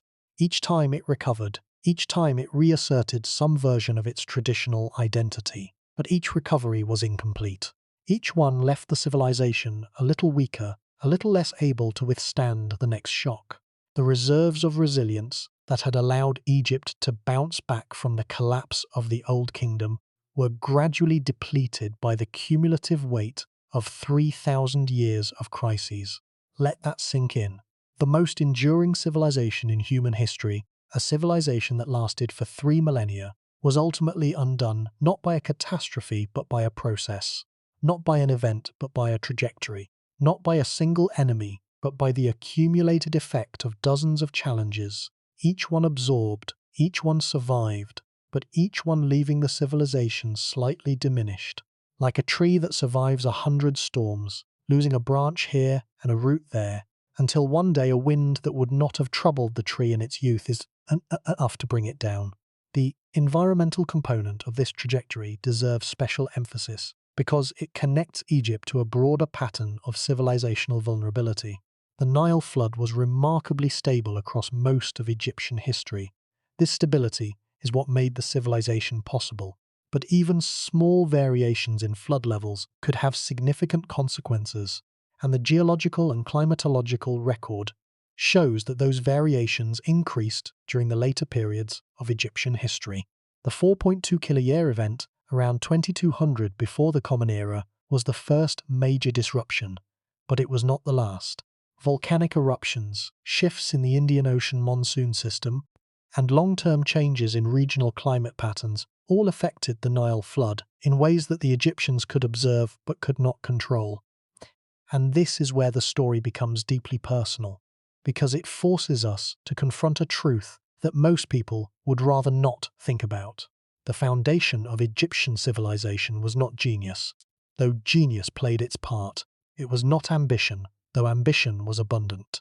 It was not faith, though faith sustained the culture for millennia. The foundation was water, specifically a reliable annual flood that deposited nutrient-rich silt across the farmland of the Nile Valley. When the flood was reliable, Egypt flourished. When it faltered, Egypt struggled. And over the very long run, the reliability of the flood was not something any pharaoh could guarantee, regardless of how many temples he built or how many prayers he offered. Let that sink in. The greatest civilization of the ancient world rested on a foundation it could not control. And the same can be said of every civilization, before or since. We build our societies on assumptions about the stability of the natural systems that sustain us. We assume the rains will come. We assume the rivers will flow. We assume the climate will remain within the range we have adapted to. And when those assumptions prove wrong, as they did for Egypt, as they did for the Indus Valley, as they did for the Maya and the Khmer and the ancestral Puebloans, the results are the same. The infrastructure fails, the economy contracts, the political order fragments, and the knowledge that sustained the civilization begins to slip away. The knowledge loss in Egypt was not merely a matter of forgetting how to read hieroglyphs. It was a comprehensive loss of the practical and theoretical knowledge that had sustained the civilization for 3,000 years. The architects who designed the temples at Karnak understood principles of structural engineering that were not rediscovered for centuries. The physicians who practiced medicine as Messian in the pharaonic period had developed treatments and surgical techniques that were remarkably sophisticated, as documented in medical papyri, including the Edwin Smith Papyrus, which describes surgical procedures with a clarity and rationality that would not be matched in European medicine for more than 2,000 years. The astronomers who aligned the pyramids to the cardinal directions with such extraordinary precision possessed observational techniques and mathematical knowledge that we can only partially reconstruct. All of this knowledge existed within a living tradition of teaching and practice. Scribal schools passed mathematical and administrative knowledge from one generation to the next. Medical knowledge was transmitted within families and professional guilds. Architectural knowledge was preserved through apprenticeship and through technical treatises that have mostly not survived. Religious knowledge was maintained by the priesthood, which served as the custodian of Egyptian cultural identity for 3 millennia. When these institutions were weakened, when the scribal schools lost their students, when the temples lost their funding, when the priestly class lost its social standing, the knowledge they carried was endangered. And when they were finally dismantled, under the combined pressure of Christianization and Roman administrative indifference, the knowledge was lost. The process of loss was not immediate. It took centuries. But the intermediate stages are themselves revealing. As knowledge of hieroglyphs declined, the quality of hieroglyphic inscriptions deteriorated. Late-period hieroglyphic texts contain increasing numbers of errors, unusual spellings, and misunderstood sign values, suggesting that the scribes who carved them were working from an imperfect understanding of the system they were using. They were maintaining the form of the tradition while gradually losing the substance. The temples were still decorated with hieroglyphs. The inscriptions still looked Egyptian, but the depth of understanding behind them was diminishing. This is how civilizational knowledge dies, not in a flash, but in a fade, not through the destruction of texts, but through the degradation of understanding. The texts remain, the inscriptions remain, the monuments remain, but the living knowledge that gave them meaning is gone. And without that living knowledge, the texts are just marks on stone. Beautiful marks, precise marks, marks that took generations of skill to carve, but marks that no one can read. Consider what the accumulated knowledge of Egyptian civilization actually represented. Over 3 millennia, The Egyptians had developed solutions to an extraordinary range of practical problems. In agriculture, they had mastered the management of the Nile flood, developing irrigation techniques that allowed them to extend cultivation beyond the natural floodplain and to manage water storage for the dry season. They had developed crop rotation practices. They had bred and maintained livestock adapted to the specific conditions of the Nile Valley. They had created a calendar that tracked the agricultural year with sufficient precision to plan planting and harvesting around the flood cycle. In engineering, they had developed techniques for quarrying, transporting, and placing massive stone blocks with a precision that still impresses modern engineers. They had mastered the production of high-quality concrete and mortar. They had developed surveying techniques that allowed them to level building foundations over areas of many hectares. They had designed and built canals, harbours, and fortifications. They had constructed ships capable of navigating the Nile, the Red Sea, and the Eastern Mediterranean. In medicine, they had catalogued hundreds of diseases and conditions, developed diagnostic procedures, and created treatment protocols that included surgery, pharmacology, and physical therapy. The Edwin Smith Papyrus, dated to approximately 1600 before the Common Era, but believed to be a copy of a much older text, describes 48 surgical cases with a systematic approach that includes examination, diagnosis, treatment, and prognosis. For each case, the physician is instructed to determine whether the condition is one he can treat, one he can contend with, or one that is untreatable. This systematic approach to medical knowledge, this willingness to acknowledge the limits of treatment, is a hallmark of rational inquiry. In mathematics, they had developed practical algorithms for calculating areas, volumes, and proportions. They could calculate the area of a circle with an approximation of pi that was accurate to within 1%. They could solve linear equations and work with fractions using a system of unit fractions that, while different from our modern notation, was capable of handling complex calculations. They applied this mathematical knowledge to surveying, architecture, accounting, and logistics. All of this knowledge was practical. All of it was developed through generations of observation, experiment, and refinement. All of it was maintained through systems of teaching and apprenticeship that passed the knowledge from one generation to the next, and all of it was vulnerable to the disruption of those systems of transmission. The knowledge was not stored in books that could be independently consulted. It was stored in people, in scribes, physicians, architects, engineers, priests, and farmers who had learned their craft from their predecessors and who would teach it to their successors. When the chain of transmission was broken, the knowledge was lost. The comparison with other civilizations that experience similar losses is illuminating. When the Roman Empire in the West collapsed in the 5th century of the Common Era, much of the practical knowledge of Roman engineering was lost. The ability to produce concrete, to build aqueducts, to construct roads of the quality that the Romans had achieved, all diminished significantly in the centuries that followed. Some of this knowledge was preserved in the Eastern Roman Empire, in Byzantium, and some was maintained in the Islamic world, which actively sought out and translated Greek and Roman scientific texts. But in Western Europe, much of what Rome had known was forgotten for centuries. The loss of Egyptian knowledge was more complete. The Roman loss was partially recoverable because the languages in which Roman knowledge was recorded, Latin and Greek, continued to be read and studied. The Egyptian loss was total because the language itself, the hieroglyphic and demotic scripts, could no longer be read. When the last person who could read hieroglyphs died, every text written in hieroglyphs became an inaccessible monument.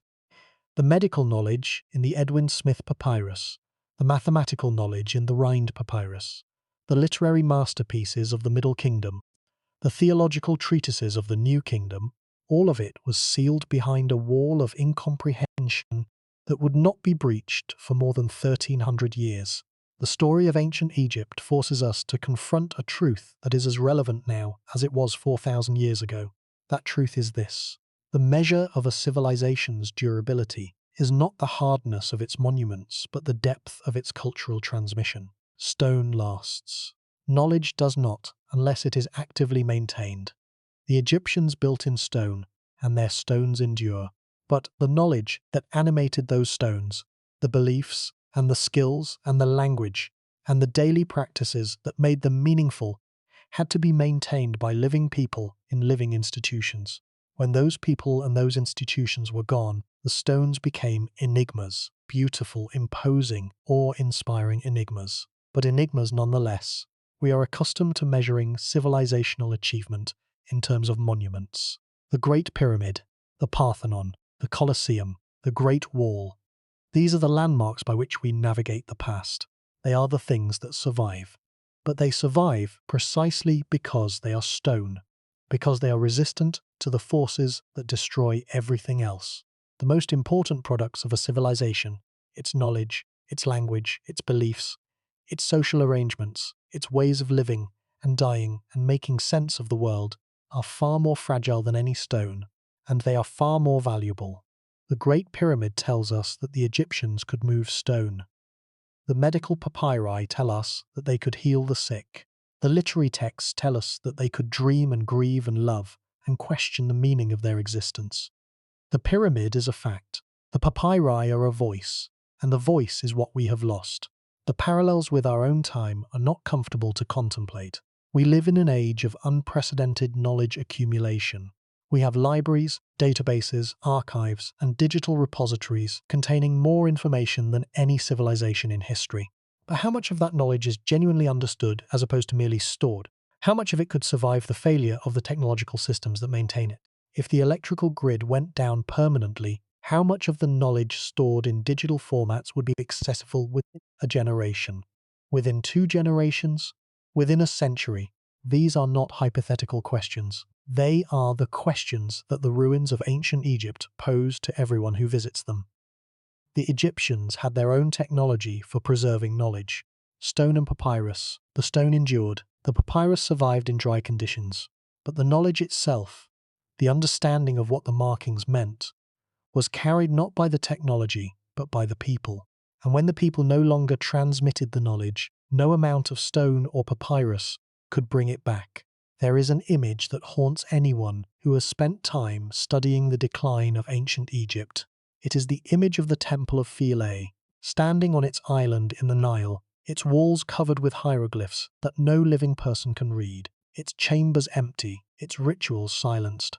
For more than 3,000 years, priests had served at this temple and temples like it, maintaining the rituals that the Egyptians believed were necessary for the continued functioning of the universe.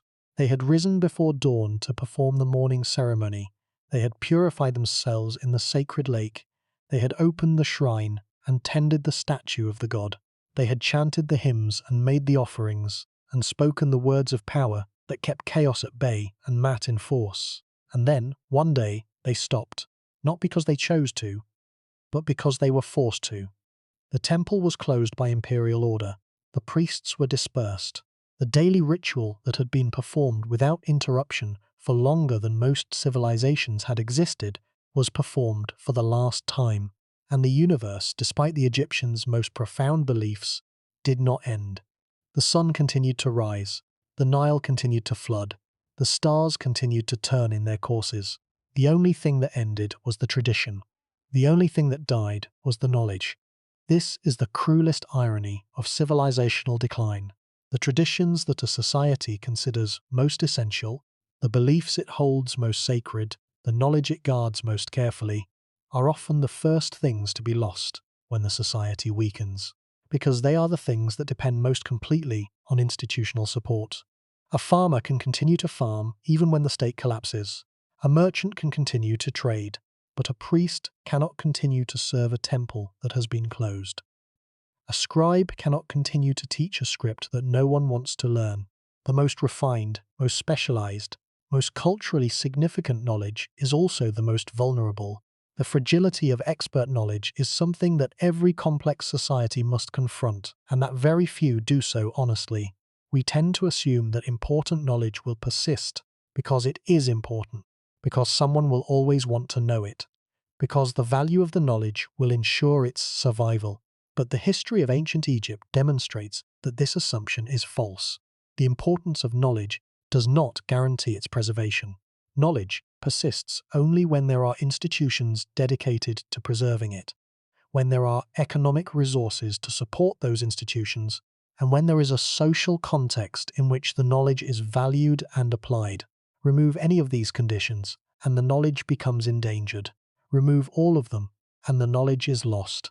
The priests who maintained the Egyptian temples during the Ptolemaic and Roman periods were the last custodians of a tradition that stretched back to the Pyramid Age.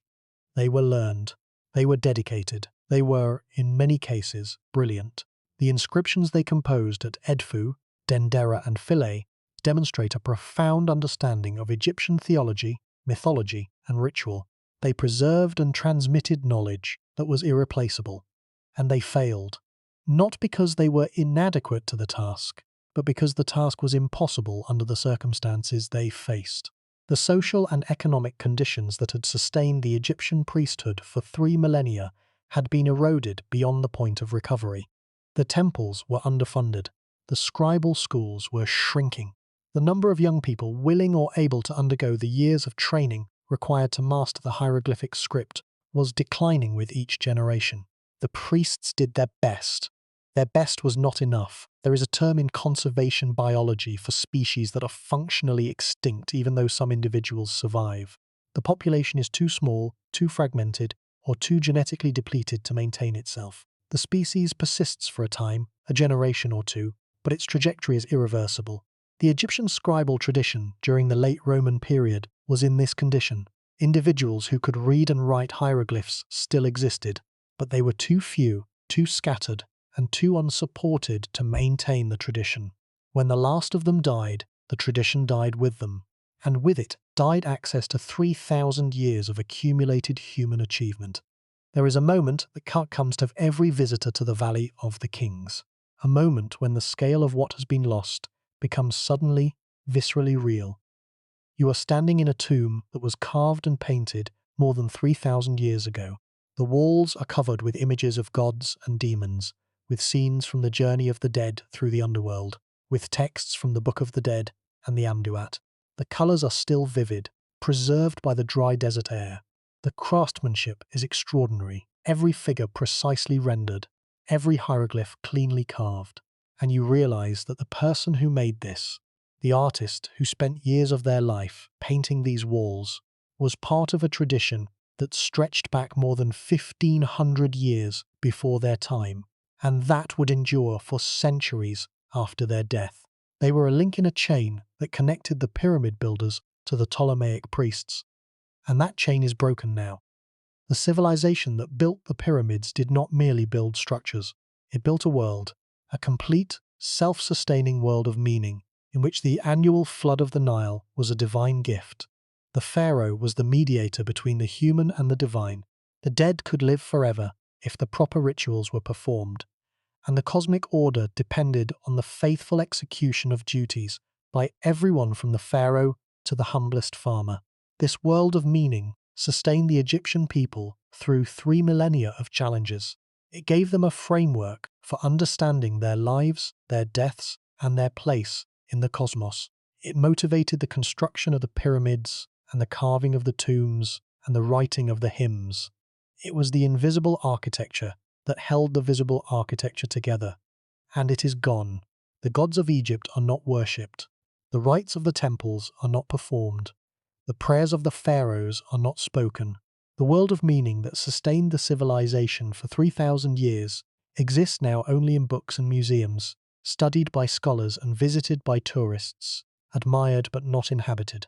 The spiritual dimension of ancient Egypt, the dimension that gave the monuments their purpose, is as dead as the pharaohs themselves. We can reconstruct it intellectually. We can describe the beliefs and the rituals and the mythological narratives with considerable accuracy, but we cannot experience it as the Egyptians experienced it, as a living reality that shaped every aspect of daily life. This is the deepest loss, not the loss of buildings or artifacts or texts, though those losses are real and significant, but the loss of a world of meaning, the loss of a way of being in the world that was developed over 3,000 years of continuous cultural evolution, and that was extinguished, finally and irrevocably, when the last temple was closed and the last priest dispersed. We mourn the Library of Alexandria, and rightly so. But the destruction of the library was only the loss of texts. The closure of the temples was the loss of a civilization. There is a philosophical weight to this realization that is difficult to bear. If a civilization as resilient as ancient Egypt, a civilization that survived the Bronze Age collapse, that survived foreign conquest, that survived repeated periods of internal fragmentation, that survived environmental crises, could ultimately be extinguished, then no civilization is safe. No culture, no matter how rich, how deep, how ancient, can assume that it will endure. The pyramids endure, but the civilization that built them does not. And the pyramids without the civilization are just geometry. Magnificent geometry, awe-inspiring geometry, but geometry without meaning, stone without a soul. We tell ourselves that we are different, that our records are more comprehensive, our technologies more durable, our global connections more resilient. And perhaps we are. Perhaps the digital age will produce a permanence that papyrus and stone could not. Perhaps the interconnection of the modern world means that no single civilization's knowledge can be truly lost, because it has been absorbed into the global store. Perhaps. But the Egyptians also believed they were permanent. They built for eternity. They carved their names in stone so that they would never be forgotten. And they were forgotten anyway. For 13 centuries, no one on earth could read a single word they had written. What does it mean, then, to visit the pyramids? To stand before the Great Pyramid and feel its mass pressing against the sky? It means to stand in the presence of an achievement that outlasted the civilization that produced it. It means to confront the gap between the durability of stone and the fragility of knowledge. It means to recognize that the most enduring thing about the civilization that built the pyramids is the one thing that tells us least about who they were. The pyramid is a shape, a vast, perfect, overwhelming shape. But a shape is not a civilization. A civilization is people. It is language and religion and law and custom and the 1,000 daily acts of living that make a society a society. The pyramid preserves none of these things. It preserves only itself. The Egyptologist Jan Assmann has written about the concept of cultural memory, the mechanisms by which a society remembers its past and transmits that memory across generations. Assmann distinguishes between communicative memory, which is maintained through everyday conversation and personal recollection, and which spans roughly 3 generations, and cultural memory, which is maintained through institutions, rituals, texts, and monuments, and which can span millennia. The Egyptian civilization was extraordinarily successful at maintaining cultural memory. The temples and their rituals, the scribal schools and their texts, the mythological narratives and their reenactment all serve to connect each generation to the deep past of the civilization. The Egyptians remembered.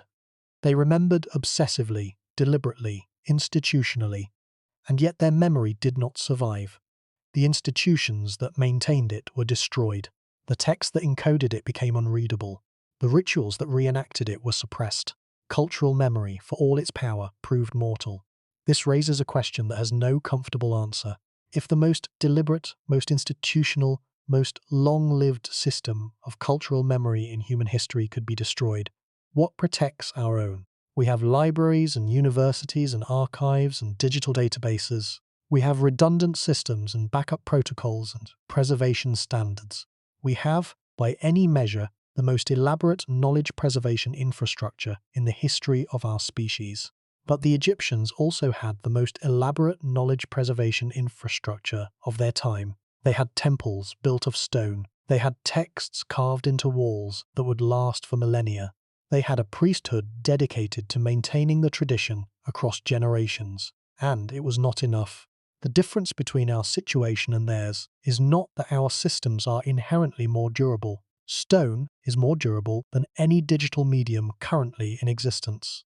The difference is that our systems are more widely distributed. The knowledge of hieroglyphs was concentrated in a single country, maintained by a single class of specialists, and vulnerable to the specific political and social disruptions that occurred in that country. Our knowledge is distributed globally, maintained by millions of specialists in thousands of institutions, and is therefore less vulnerable to any single disruption. But less vulnerable is not invulnerable, and the scale of the disruptions we face, environmental, technological, political, is also larger than anything the Egyptians confronted. The poet Shelley, writing about Ozymandias, captured the irony of monumental ambition confronted by the reality of time. But there is a deeper irony that Shelley did not capture. It is not just that the works of the mighty crumble, it is that the knowledge of the mighty vanishes, even while their works endure. The pyramid still stands, but the civilization that built it, the knowledge, the language, the faith, the social order that made it possible, is gone. The monument survives, the meaning does not. Something is wrong with our assumptions about the permanence of knowledge. Something is wrong with our confidence that what we know will always be known. The ruins of Egypt do not support that confidence. They contradict it. They stand as evidence that even the most determined efforts to preserve knowledge across generations can fail, and that the failure, when it comes, can be total. There is another dimension to the loss that is rarely discussed but profoundly important. It is the loss of possibility. The Egypt that built the pyramids was not merely building structures. It was demonstrating something about human potential. It was showing that a human society, organized with sufficient skill and dedication, could achieve things that seem impossible. The precision of the pyramid's alignment, the scale of the stonework, the coordination of the labor, these achievements were, and remain, demonstrations of what human beings can do when they work together toward a shared goal. When that civilization was lost, the demonstration was not erased, because the pyramids still stand. But the understanding of what the demonstration meant, the knowledge of how it was achieved, was lost. For centuries, people looked at the pyramids and could not believe that mere human beings had built them. They attributed the pyramids to gods, to giants, to lost races, to magical powers. The idea that ordinary people, organized into work crews, fed with bread and beer, motivated by a combination of faith and civic duty, could produce such monuments was too difficult to accept without the context of the civilization that had done it. The loss of that context impoverished not just our understanding of the past, but our understanding of ourselves. It narrowed our sense of what human beings are capable of. The recovery of that context, through the decipherment of hieroglyphs and the excavation of the workers' village at Giza and the discovery of the Wadi al-Jarf papyri, has been one of the great gifts of modern archaeology. It has returned to us something that was lost, not just facts about ancient Egypt, but a broader understanding of human potential. The knowledge that ordinary people built the pyramids is, in a sense, more inspiring than the pyramids themselves. Because the pyramids are stone, but the knowledge of how they were built is a story about us, about what we can do, about what we are capable of, when the conditions are right and the will is present and the organization is sufficient. And the loss of that knowledge for 1300 years is a reminder that the story of human capability is not told once and preserved forever. It must be told again and again. It must be transmitted, actively, from one generation to the next. Because the knowledge of what we can do is, like all knowledge, fragile. It exists only so long as someone remembers it. And the moment it is forgotten, the impossible becomes, once again, unimaginable. The sun rises over Giza as it has risen every morning for more than 4,500 years. The light touches the eastern face of the Great Pyramid first, warming the ancient limestone, casting long shadows across the plateau. For a few moments, as the light grows and the shadows shorten, it is possible to see the pyramid as its builders saw it, its smooth outer casing gleaming white in the morning sun, its capstone catching the light like a beacon visible for kilometers in every direction. The casing is gone now, stripped away by medieval quarrymen who used the fine Tura limestone for their own construction projects. The capstone is gone, lost to time or theft. The pyramid stands diminished but unbowed, a monument to something that no longer exists. Consider what has been recovered and what has been lost. Since Champollion's breakthrough in 1822, 2 centuries of scholarship have reconstructed an extraordinary amount of information about ancient Egyptian civilization. We can read the hieroglyphs, we can trace the dynasties, we can understand the religious beliefs, we can reconstruct the daily life of ordinary Egyptians with considerable detail. The recovery of ancient Egypt is one of the great achievements of modern scholarship. But the recovery is partial. It can only be partial. What the scholars have recovered is what survived, and what survived is only a fraction of what once existed. The papyri that preserved Egyptian literature, science, and administration were fragile. Most have been destroyed by time, by insects, by moisture, by fire. The ones that survived do so because they were preserved in the exceptionally dry conditions of the desert. The vast majority of Egyptian writing, the administrative records, the personal letters, the literary texts, the scientific treatises, the religious commentaries are gone. We have fragments. We have a handful of medical papyri, a few dozen literary compositions, a few hundred administrative documents from a civilization that produced tens of millions of documents over 3,000 years. This is a vanishingly small sample. And then there is the knowledge that was never written down at all. The practical skills of the builders, the architects, the engineers.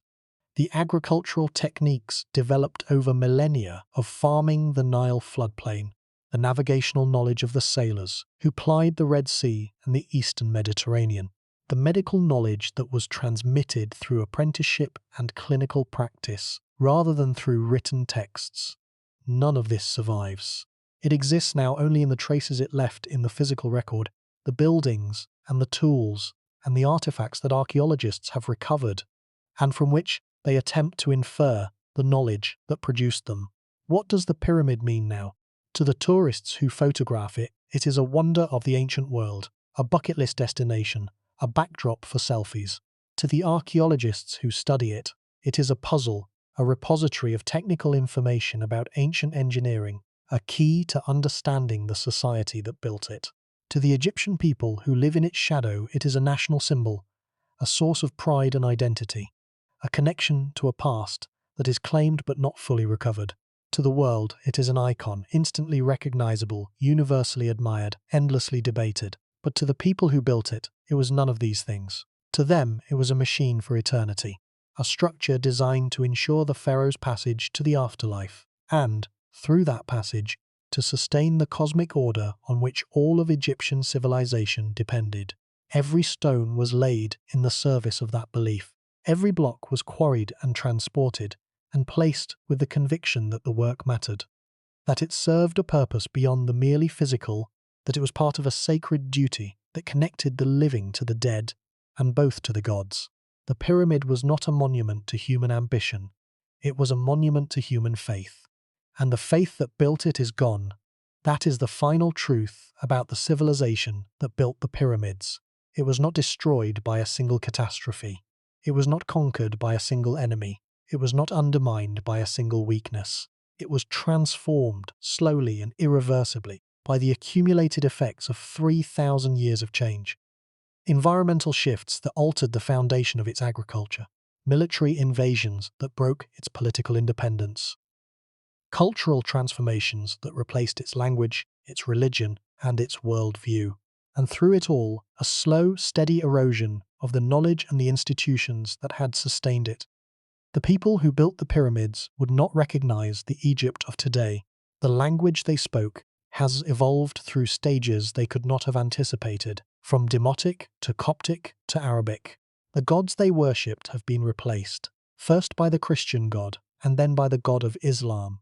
The political structures they created, the pharaonic state with its divine king and its scribal bureaucracy, have been succeeded by a procession of empires, caliphates, sultanates, and modern nation-states.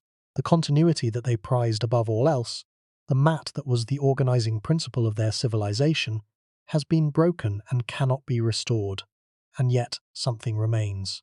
Not the civilization itself, but the evidence of what it achieved. The pyramids remain. The temples remain, the tombs remain, the texts, now that we can read them again, remain, and through them we can hear faintly, across the vast distance of 4.5 millennia, the voices of the people who built the most enduring monuments in human history. We can hear a pharaoh boasting of his achievements. We can hear a scribe complaining about his workload. We can hear a mother mourning her child. We can hear a lover yearning for his beloved. We can hear the priests chanting the morning hymn to the rising sun. We can hear the workers singing as they haul the stones up the ramp. These voices are faint. They come to us through layers of translation and interpretation, filtered through the biases and limitations of modern scholarship. They are incomplete, representing only a fraction of what was once said and thought and felt by millions of people across 3,000 years. But they are real, they are human, and they remind us that the civilization that built the pyramids was not a collection of monuments, it was a collection of people. People who loved and hated and feared and hoped and worked and rested and dreamed and died. People who built something extraordinary and then watched, generation by generation, as it was taken from them by forces they could neither understand nor resist. The pyramids stand at the edge of the desert, as they have stood since the age of Khufu. The Sphinx gazes east with its broken nose and its eroded flanks, keeping watch over a land that has changed beyond all recognition since the day it was carved. The temples of Karnak and Luxor stand in the dry air of Upper Egypt, their columns and obelisks and carved walls still bearing the words of a people who believed that their civilization would last forever. They were wrong about the forever, but they were right about the writing. The words endure, the stones endure. The meaning, the living, breathing, pulsing meaning that once animated every hieroglyph and every painted wall and every carved relief is gone. There is a phrase carved on a statue of Ramesses II that was found in the ruins of his mortuary temple at Thebes. The statue, a massive fragment of what was once one of the largest stone figures in Egypt, inspired the English poet Percy Bysshe Shelley to write a sonnet that captures, better than any academic analysis, the essence of what happened to the civilization that built the pyramids. The poem describes a traveller who encounters the ruins of a colossal statue in the desert. On the pedestal, these words appear: "My name is Ozymandias, King of Kings. Look on my works, ye mighty, and despair." And around the statue, nothing beside remains. Round the decay of that colossal wreck, boundless and bare, the lone and level sands stretch far away. The pyramids will outlast everything else that the civilization produced.